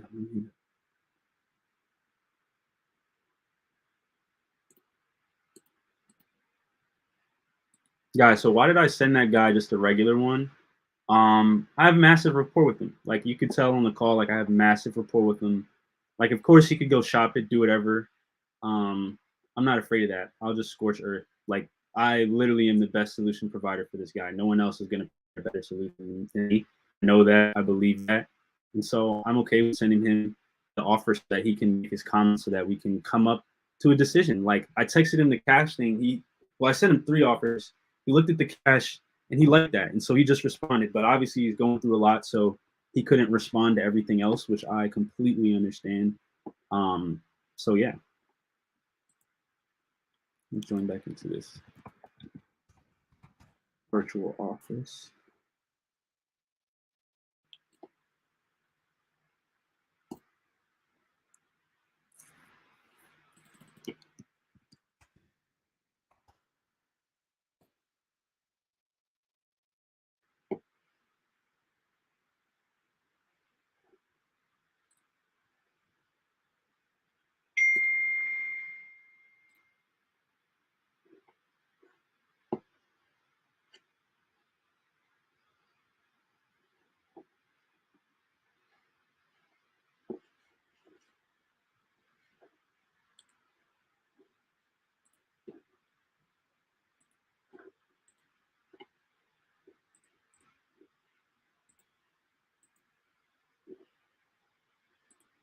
All right, y'all, I'm back. Just finished up that call with Ed.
What's going on, guys?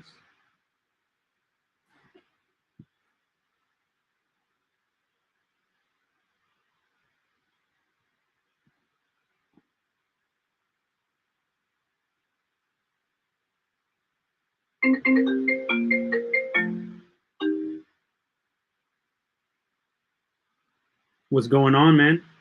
Brother, how you doing? I'm blessed and highly favored. Amen to that. Amen to that. Hey, my got this joint with my cousin trying to make some calls, but my Olu? he needed to get on the phone. You need to get on the phone. Yeah, he needed. I was using his hotspot, so I don't have a hotspot on my phone. Are you able to push RAM to KC to accusations? And I don't even know before you even do it. I don't even know if the Yo, Brian, my guy. 2500. What's up, bro? No, man. No, man. No, man. Oh, you got that gangster echo thing going on, huh?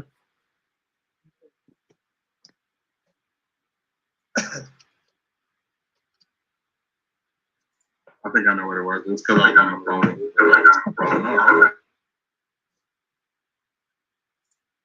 All right, I fixed that. Oh, I did it.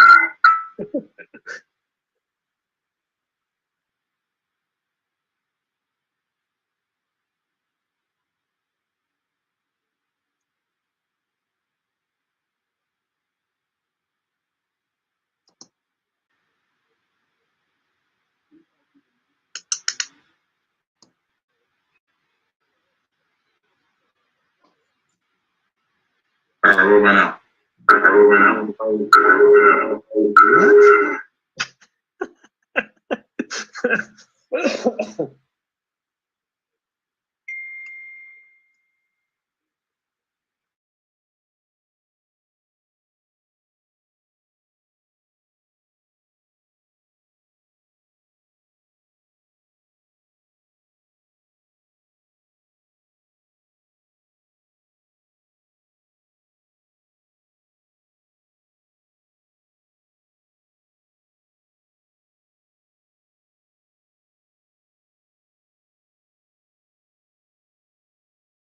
What? Bad numbers. Yeah. Yeah, there was a couple that she had added, and I had called them, and the numbers were still bad. All right, let me take a look here.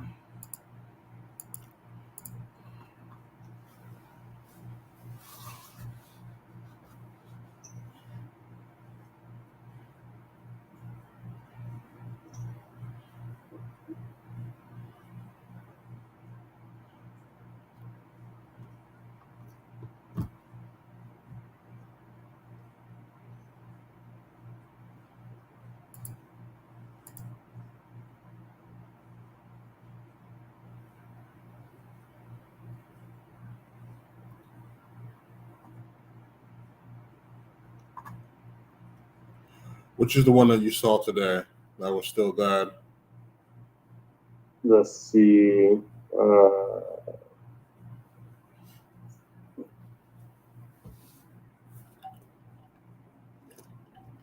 It was. It's a great question, man. Willie Ingram Okay, let me was see. the one.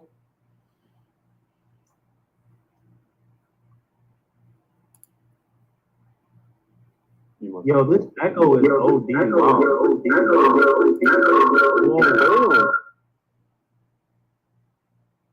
You must want something.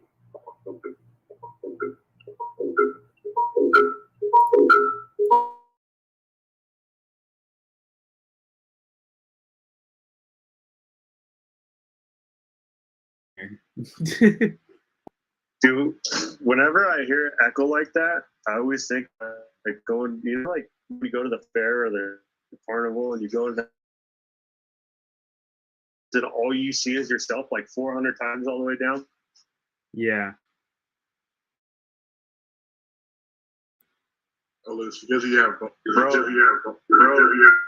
No, I'm not echoing right now, Brian. Am I echoing?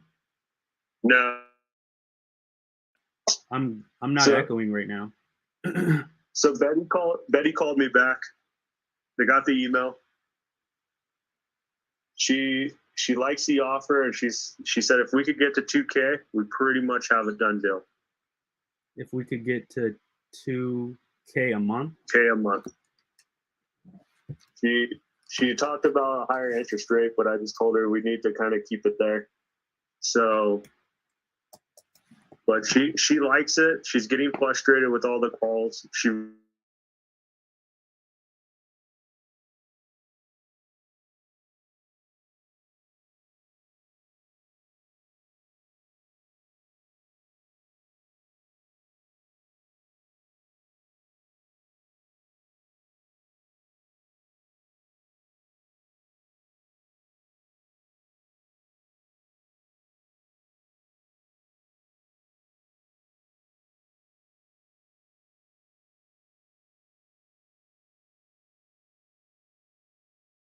My mic keep getting muted.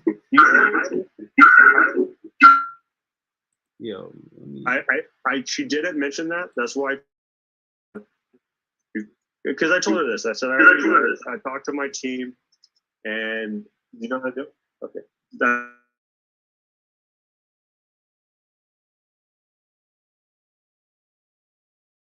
You get eyes on it and ask me any other questions I'd rather take all of her objections and work through them all at once. That makes sense. How is my mic Instead keep getting of- muted? This is so weird. Instead of figure this out, I believe in you. They're live on like StreamYard and Facebook and YouTube and Zoom, and they have. It wasn't happening until Dispo didn't join. And now this thing will not unmute. Like, what is this?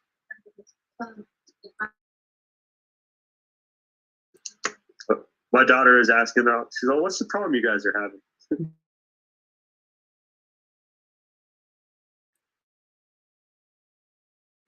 Yo.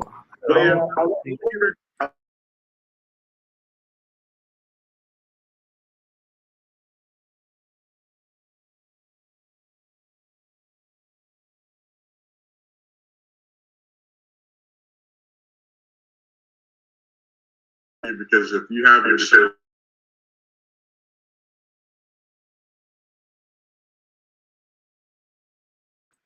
you gotta either mute on the stream. See, I was muted on the stream right there, bro. I have had it on all day, and I didn't have any issues at all. It was fine. Yeah, see, I have my Zoom still muted, bro. I think it's your Androids. You got to get rid of those Androids. It's because we're on the stream.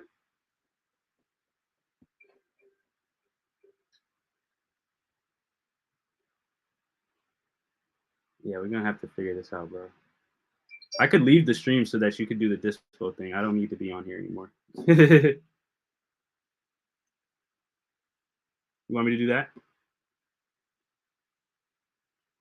Yeah. What kind of setup are you using? I'll ask you in the Zoom.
Jim, my guy, what's going on, brother? How are you?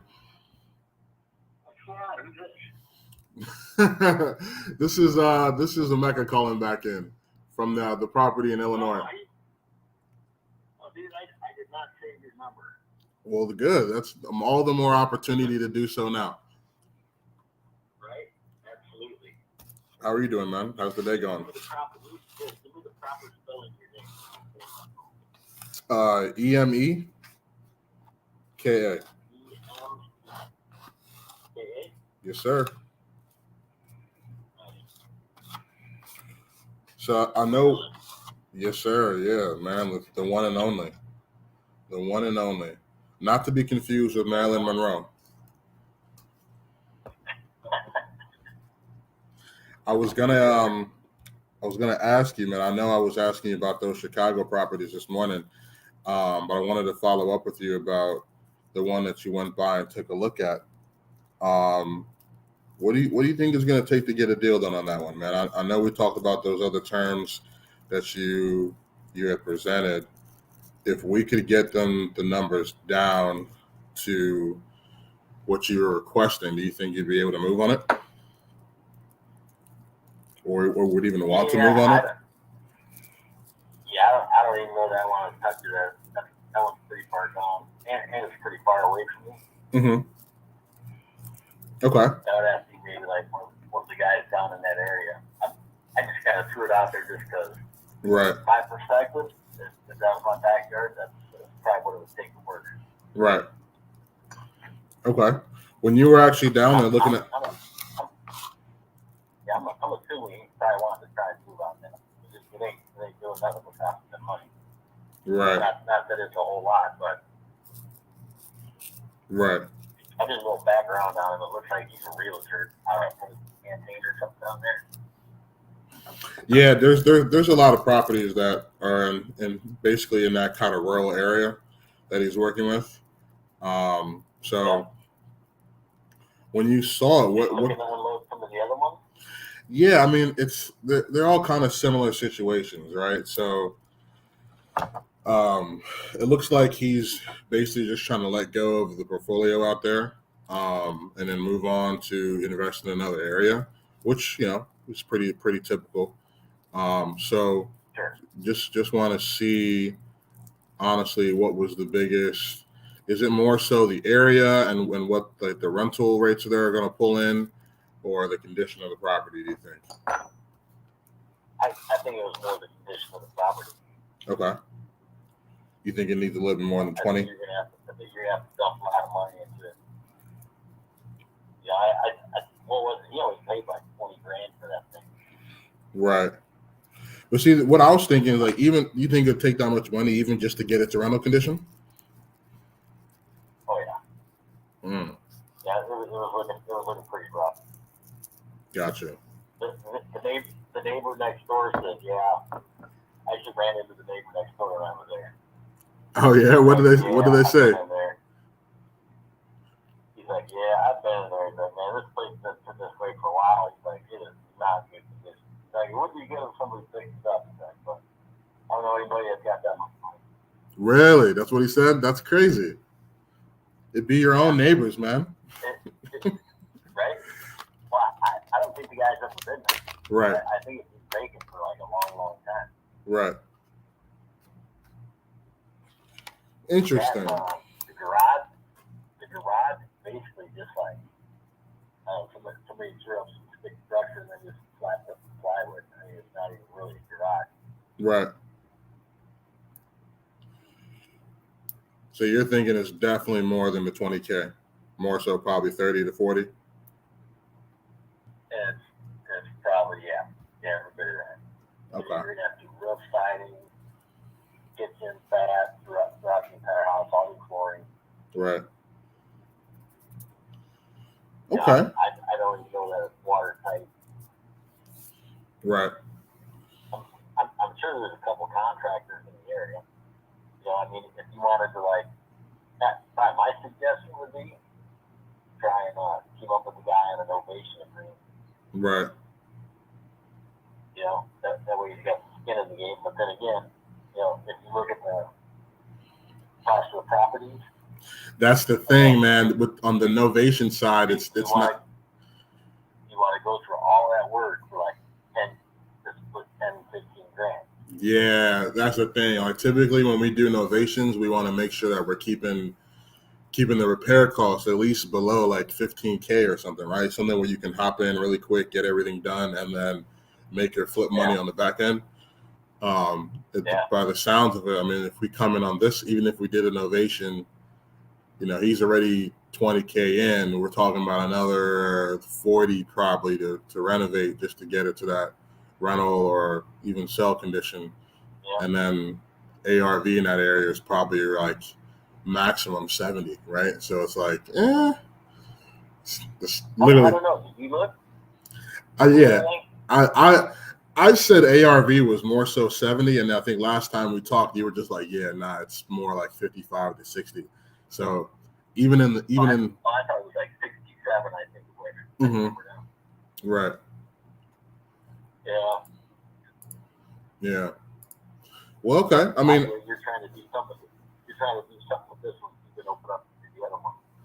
yeah. I mean, honestly, we He probably got you over a barrel saying, "Yeah, well, you can do something with this one. We'll talk about the other one." you know how it goes. It's always the bad one that they want you to take on first to get it off their table.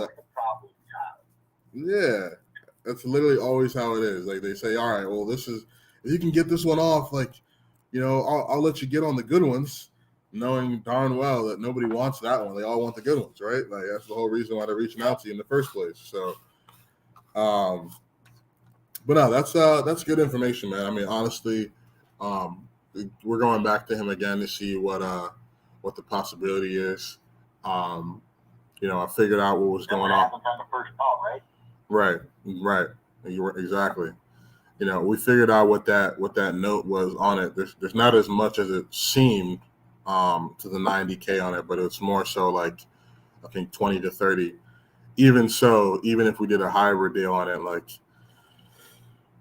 it doesn't make a whole lot of sense, right? We got to figure out where we can get some room on the cash flow side if that's going to be the case, because it's just not a lot of room either way. No, there's not. There's just not a lot of room. That is, you know, I mean, you would probably only cash flowing like 300 out of that if you went and did all that. Right. It's probably closer. You're going to go on rehab and they're going to reassess it. Right.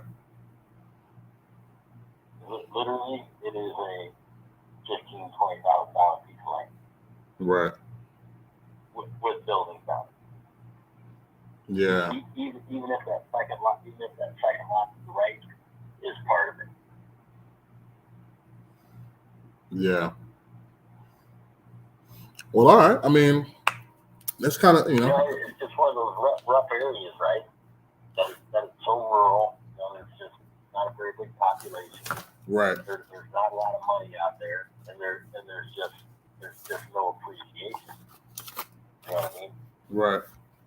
That's the thing. Like, if it was like closer to a bigger city, like Champaign or Bloomington or something, where it would actually appreciate, then I would say, you know, fine, pick it up for the long term. You know, right. It may not cash flow now, but 10 years down the road. Right. But that little spot where it's in, it's going to be 10 years from now, it's going to be worth $3,000 more than what you put into it. Yeah. I mean, hey, this is part of the game, right? So we just got to go back to him with what we've seen, and you know, reevaluate based on some numbers that we can try to make work. And if he wants to move on it, then that's up to him. We can see how we can help out. Otherwise, you know, it doesn't look like he's going to be doing much with that anyways. The funny thing is, we had reached out to literally like almost every agent in that area just to kind of see if they'd want to even list it or take it on, and they wouldn't even go by. Like, right. that was the crazy thing. They probably saw the Google in it, right? Yeah, they saw they. It's more so like they know the area. They knew the area, and she was just like, oh, okay, like, what are you expecting to do? I told her the details on the house, and she's like, you're not going to do anything with that. And then majority of the agents said the same thing. I think one of our Discord guys, he had called like 45 agents. He literally called every agent that he could have seen on a sold property in the last 2 years in that area. And not a single one wanted to go by. That was the first red flag for me. I was like, that's a red flag. But hey, I mean, it is what it is. Here you go. Here's your next strategy you got. You go price up what a prefabricated home is, what it would cost to put one there, and develop it and with a prefabricated home on it. And then you go to him and say, look, I really can't get you anything for this. Nobody's willing to get anything from you, for you for this. Why don't I give you like $1,000 for your time? You deed the property to me, and then develop it and sell it. There's more than, go in there, tear the thing down, and put a prefabricated home on it. That'll sell. You probably sell that for $120. You think they do a lot of prefab? You think they do a lot of prefabs in that area? Oh yeah, you can get it trucked in, no problem. Okay, that's good to know. That's good to know. All right. Even like one of those, I don't know, call the local city, go with a mobile home. Right. I don't think anybody's going to put the money into what it needs to get it fixed up. Just because at the end of the day,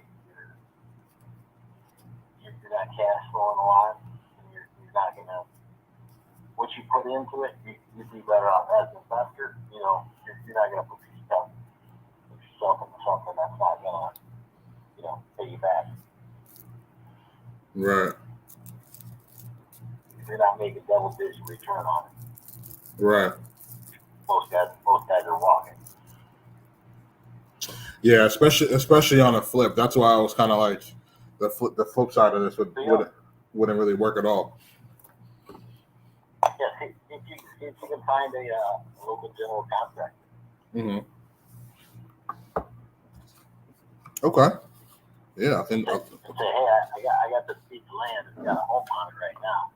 What would it cost to like tear that home and that garage down, take it away, put in a 3-bedroom, bath, freaking, all you gotta do is put like a simple foundation down, set it on the foundation, no basement. Then you can turn around, develop it. Right. You can pick up a piece of land like that for $1,000, develop it, Right. and then turn around and sell it. That's probably enough. Another route, although the longer you keep talking, the longer you come up with solutions, right? Right. Absolutely. Yeah, if you can find a general contractor around there and say, hey, so if we got this piece of land for $1,000, how much would it cost to rip the house down? And then source out a prefab home and say, hey, I got this prefab home I'm buying. How much would it cost for a foundation? Set it up on the foundation, set it, and tie in the utilities. Right. I think that's a very good assessment there. A very good point. I mean, honestly, it's really just about finding out which ways to provide the most value on it, right? Like at this point, he has a lot of things that he is he's trying to do, trying to get rid of a lot of them in the area. It doesn't really sound like a lot of them have any upside on the back end. So we just got to see what we can do, see what option works for him. Yeah. Yeah. That's a tough area. Awesome, man. Well, yeah, I think. I looked at it, I thought he bought it just so he could like get another loan out against it. That's what it looked like, right? That's what it looked like. It looked like he was trying to finagle something because it it didn't really make much sense for the price that it was at. Like, made no sense. Did he say what he owed on it?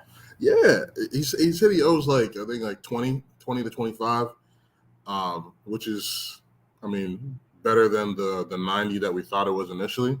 But my thing is, even at that, right, you know, even at that price, it's like, you know, we could try to figure out how to give him some money on top of that, but ultimately, what's hurting him here is what we would be looking at from a cash flow perspective, and then what we'd have to come all in for. Ideally, like, we could make it work if it was in a situation where, you know, we come in and, you know, maybe only need to make 5 to 10K repairs, and then it's good to go.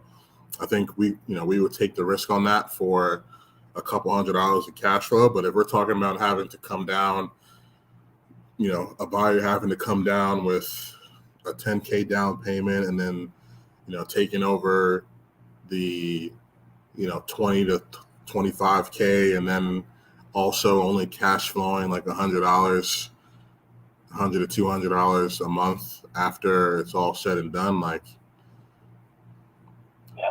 you know, so it's not a, you know, it's not the sweetest thing, but we'll see. I think we bounce counter back on him with some other terms, and then see what he says, see what we can work out. I like that you're still working angles on it, though. Yeah, yeah, man. I mean, that's the main thing, right? How can we find a solution? How can we find a way to provide the value here that the guy, you know, clearly wanted to sell it? Literally, sorry, I didn't mean to cut you off. Go ahead. No, go ahead. Because literally, if it's causing him that much pain, right? Mm-hmm. I don't know, maybe he would give it up for a couple grand. Right. That's the thing. What's the taxes? It's probably like $500-700 a year. Yeah. That means paying that bill. How do you make that bill go away? You don't really, right? Yeah. Because he just bought it like less than a year ago, not something like that, a year or two ago. Yeah. Yeah, the tax. You probably did think you probably bought it sight unseen, knowing it was like, holy fuck. Yeah, that's what I'm thinking. I think he probably bought it along with some other ones in the area, and then was thinking that, hey, I'm just going to go in here and put a little bit of TLC in it and be able to cash flow $500 a month at minimum, you know, just by doing a little here and there. And then he probably went in there and realized, oh, wow, I got to rip all this stuff out, do this, do that. And ended up being a lot more renovation than he thought it was. So, I mean, it happens. If he's telling you it's 20 in rehab, you know it's 30. Right. At least. Yeah. At least. Yeah. All right. Well. Liars, others are worse. Yeah, they are. They really are.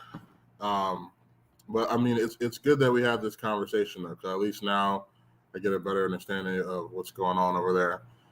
Where are you particularly looking to pick some stuff up? Are you more so on the north side of the city for buying holds, or does it really matter? I don't buy downtown in the city. I don't buy in the south side, but any of the surrounding suburbs, the north, west. Okay. If you find anything out there, I'm definitely interested. Okay. For just creative, or for like flip and buy and hold purposes also? Yeah, I can flip and buy and hold. Okay. Cool. Yeah, and if not, if it doesn't look good for me, there's another half dozen people I can reach out to in this area that would be more than happy to pick it up. It's actually more than that, they're probably actually 20. Right. That I can point you in the right direction. All right. I appreciate that, man. Let's see if we can get some deals your way, man. Yeah, for sure. I'm looking. I'm hoping to lock one up next week, but this guy called me today and his wife fell down and broke her hip. Ooh. I'm like, dude, Yeah. Yeah, never a good thing, especially when you're 8. Ooh. You got a bunch of shit going on. Right. Yeah, definitely. Yeah, pretty much anything northwest, Chicago, Wisconsin, probably a little bit of northern Indiana, nothing in Gary. Although I know there are a couple girls that did stuff out there, historic homes that were doing pretty good. They're just wholesaling now. Okay. I'm gonna keep shooting some stuff your way, and if anything hits or if it's something you're interested in, man, let's hop on a call and see if we can get you out there. Yeah, pretty much also Tennessee, and we're looking in Tennessee, Savannah, Georgia, and around the Sarasota, Florida area. Okay. Tennessee, Savannah, Georgia. Campaign or something in those areas, man. Keep me in mind. Absolutely. I got you locked in here. Awesome. Cool. So do you guys just wholesale, or do you guys buy and hold also? The whole nine at this point, man. Like, we're pretty much wholesaling nationwide. Doing, buy and holds mainly on creative and short-term rentals. So, if anything, comes up like creative wise or that may be good as an Airbnb, we're pretty much looking to hold on to it. So, yeah. You got a couple guys you work with up there? Not in that area. You got a whole team put together. Yeah, we definitely got a whole team put together. But because we do stuff nationwide, we get a lot of opportunities just in random markets sometimes. And Chicago is one of those areas where we probably get a decent amount of leads in every now and then. And anything that comes in, we'll work it.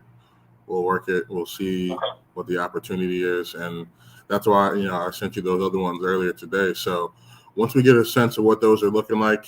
I know they're on the south side, but we'll probably have a better understanding of what we're doing with those, and then whatever else comes up in the future, we'll just shoot it your way. Let me know what you want to do. Yeah, I haven't had a chance to take a look at those two. Maybe later today, get a chance to take a look at those two. Okay. I'll let you know just like what kind of areas they are. Okay. Because you know like Oscar or Chester. Yeah. I actually, I think I'd actually messaged Oscar earlier today. So Chester, I forgot to call though. Chester, I forgot. I will hit up Chester. Yep.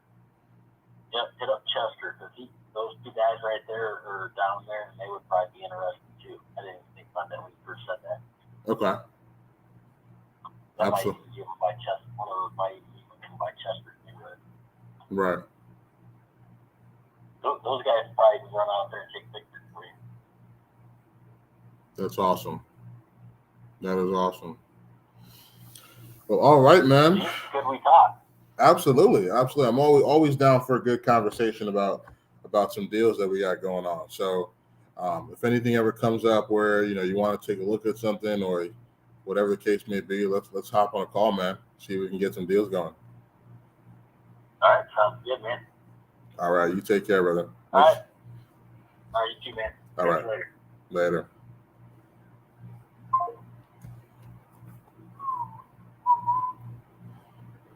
Would you look at that?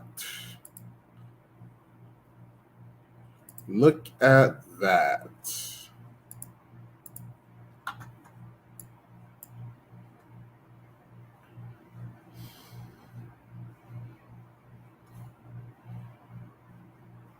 Oh, Jordan just hopped in. Jordan, what's going on, bro?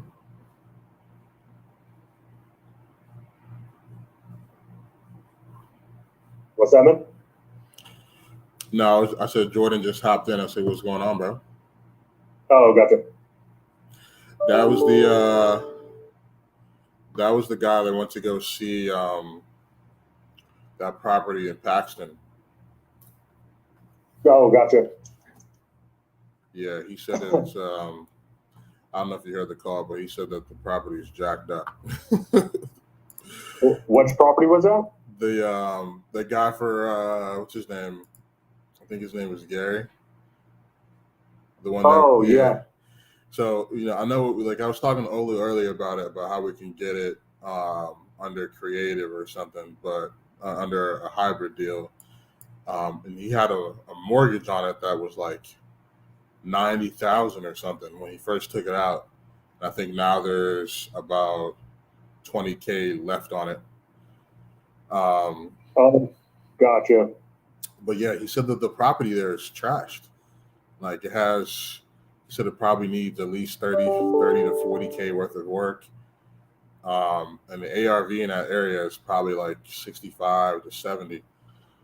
So it's pretty much a situation where like it's either he takes little to nothing down, like where he's probably making like $100 a month or something on a monthly payment, or they talk about. He also said like another way to go would possibly be, tearing it down and putting a manufactured home on there. See what the cost of that would be. So, it's probably not going to want to be the terms he wants to hear, but at this point, like, it's not like he was going to do anything else with it. We want to just see what we can do to help him out here. Right on. Yeah, because the rent rates in that area too are like $500 a month, like $500-600. That's crazy. Yeah, it's like $500-600 a month, and then he's asking for like, I think the terms we initially had were $350 a month. I was like, dude, that's you can't even cash flow on that. So, but yeah, that's the tight one. Yeah, it's the tight one. I heard some of it. The lady Betty called me again. Oh, really? What'd she say? She's just like, the properties are gonna be as is, right? I'm just like, yeah. She's just trying to cover her bases a little bit. Right. She's getting pretty excited. So I'm curious how this goes. Yeah. I was just telling her, I'm like, yeah, we're taking it all as is, and we're trying to set something up with somebody to go out there, and we'll be in touch. Right. So, but she's meeting up with her niece to get the paperwork, the 2 offers that were sent. Her niece is going to give it to her tomorrow. Okay. Got some stuff cooking in Bama, man. Good stuff. Bro. Sweet Home, Alabama. Sweet Home, Alabama, baby. Hey, I did post a deal in the WhatsApp chat. It's 15 acres, or not 15, 11 acres on the river in Bama. The guy's open to terms. This is the one in Bessemer, right? Yeah. I put the details in there. He's open to carrying. I was looking at some comps, but I was kind of having a hard time. It's kind of a unique property, especially with it being on the river. There's not a lot of good comps for it that I was really seeing. Right. But the guy needs to sell it, and he's willing to carry. He needs about 40K down because he blew his back out at work, and the down payment that he's getting from the carry is going to go towards buying another house. Okay. The house is kind of trash though. Good location. Right. Yeah, let me take a look at this. I've been chatting with him back and forth for a few days.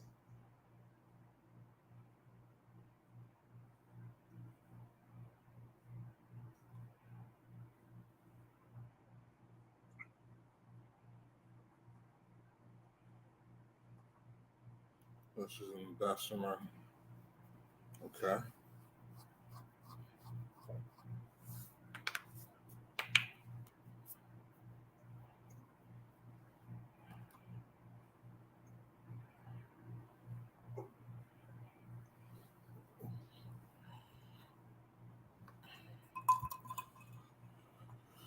Boom. All right, let me take a look at this one. This is already in Podia, right? Or no, it's in the WhatsApp. Okay, I'll take a look at this one and put some notes on it. See what I'm thinking. Yeah, I was kind of just wondering what your guys' thoughts were on it. If you think we can make a deal out of it, definitely I could reach out to him. He's a pretty cool guy. But yeah, I had a conversation with him the day before last, and then he just sent me the address and everything this morning. So, right. If you think we could make something happen, he's negotiable on the price too. He's not 100% firm on that 100K. Right. So. Awesome. All right. Well, guys, this brings another close to the day. Oh, it's day 3 of the climb. Wow, we've been climbing, man. Look at that. Yeah. No wonder I've been sweating so much, man. I've been working to get in the workout here. Climbing up. It's good for the skin, though. Good for the skin. But yeah, thank you guys for joining us again. We're gonna be going at it Monday through Friday, 12:30 to 4:30 or 5:30, or yeah, join us. Hop on, ask some questions, see how we can help you guys out. Over and out. See you guys tomorrow.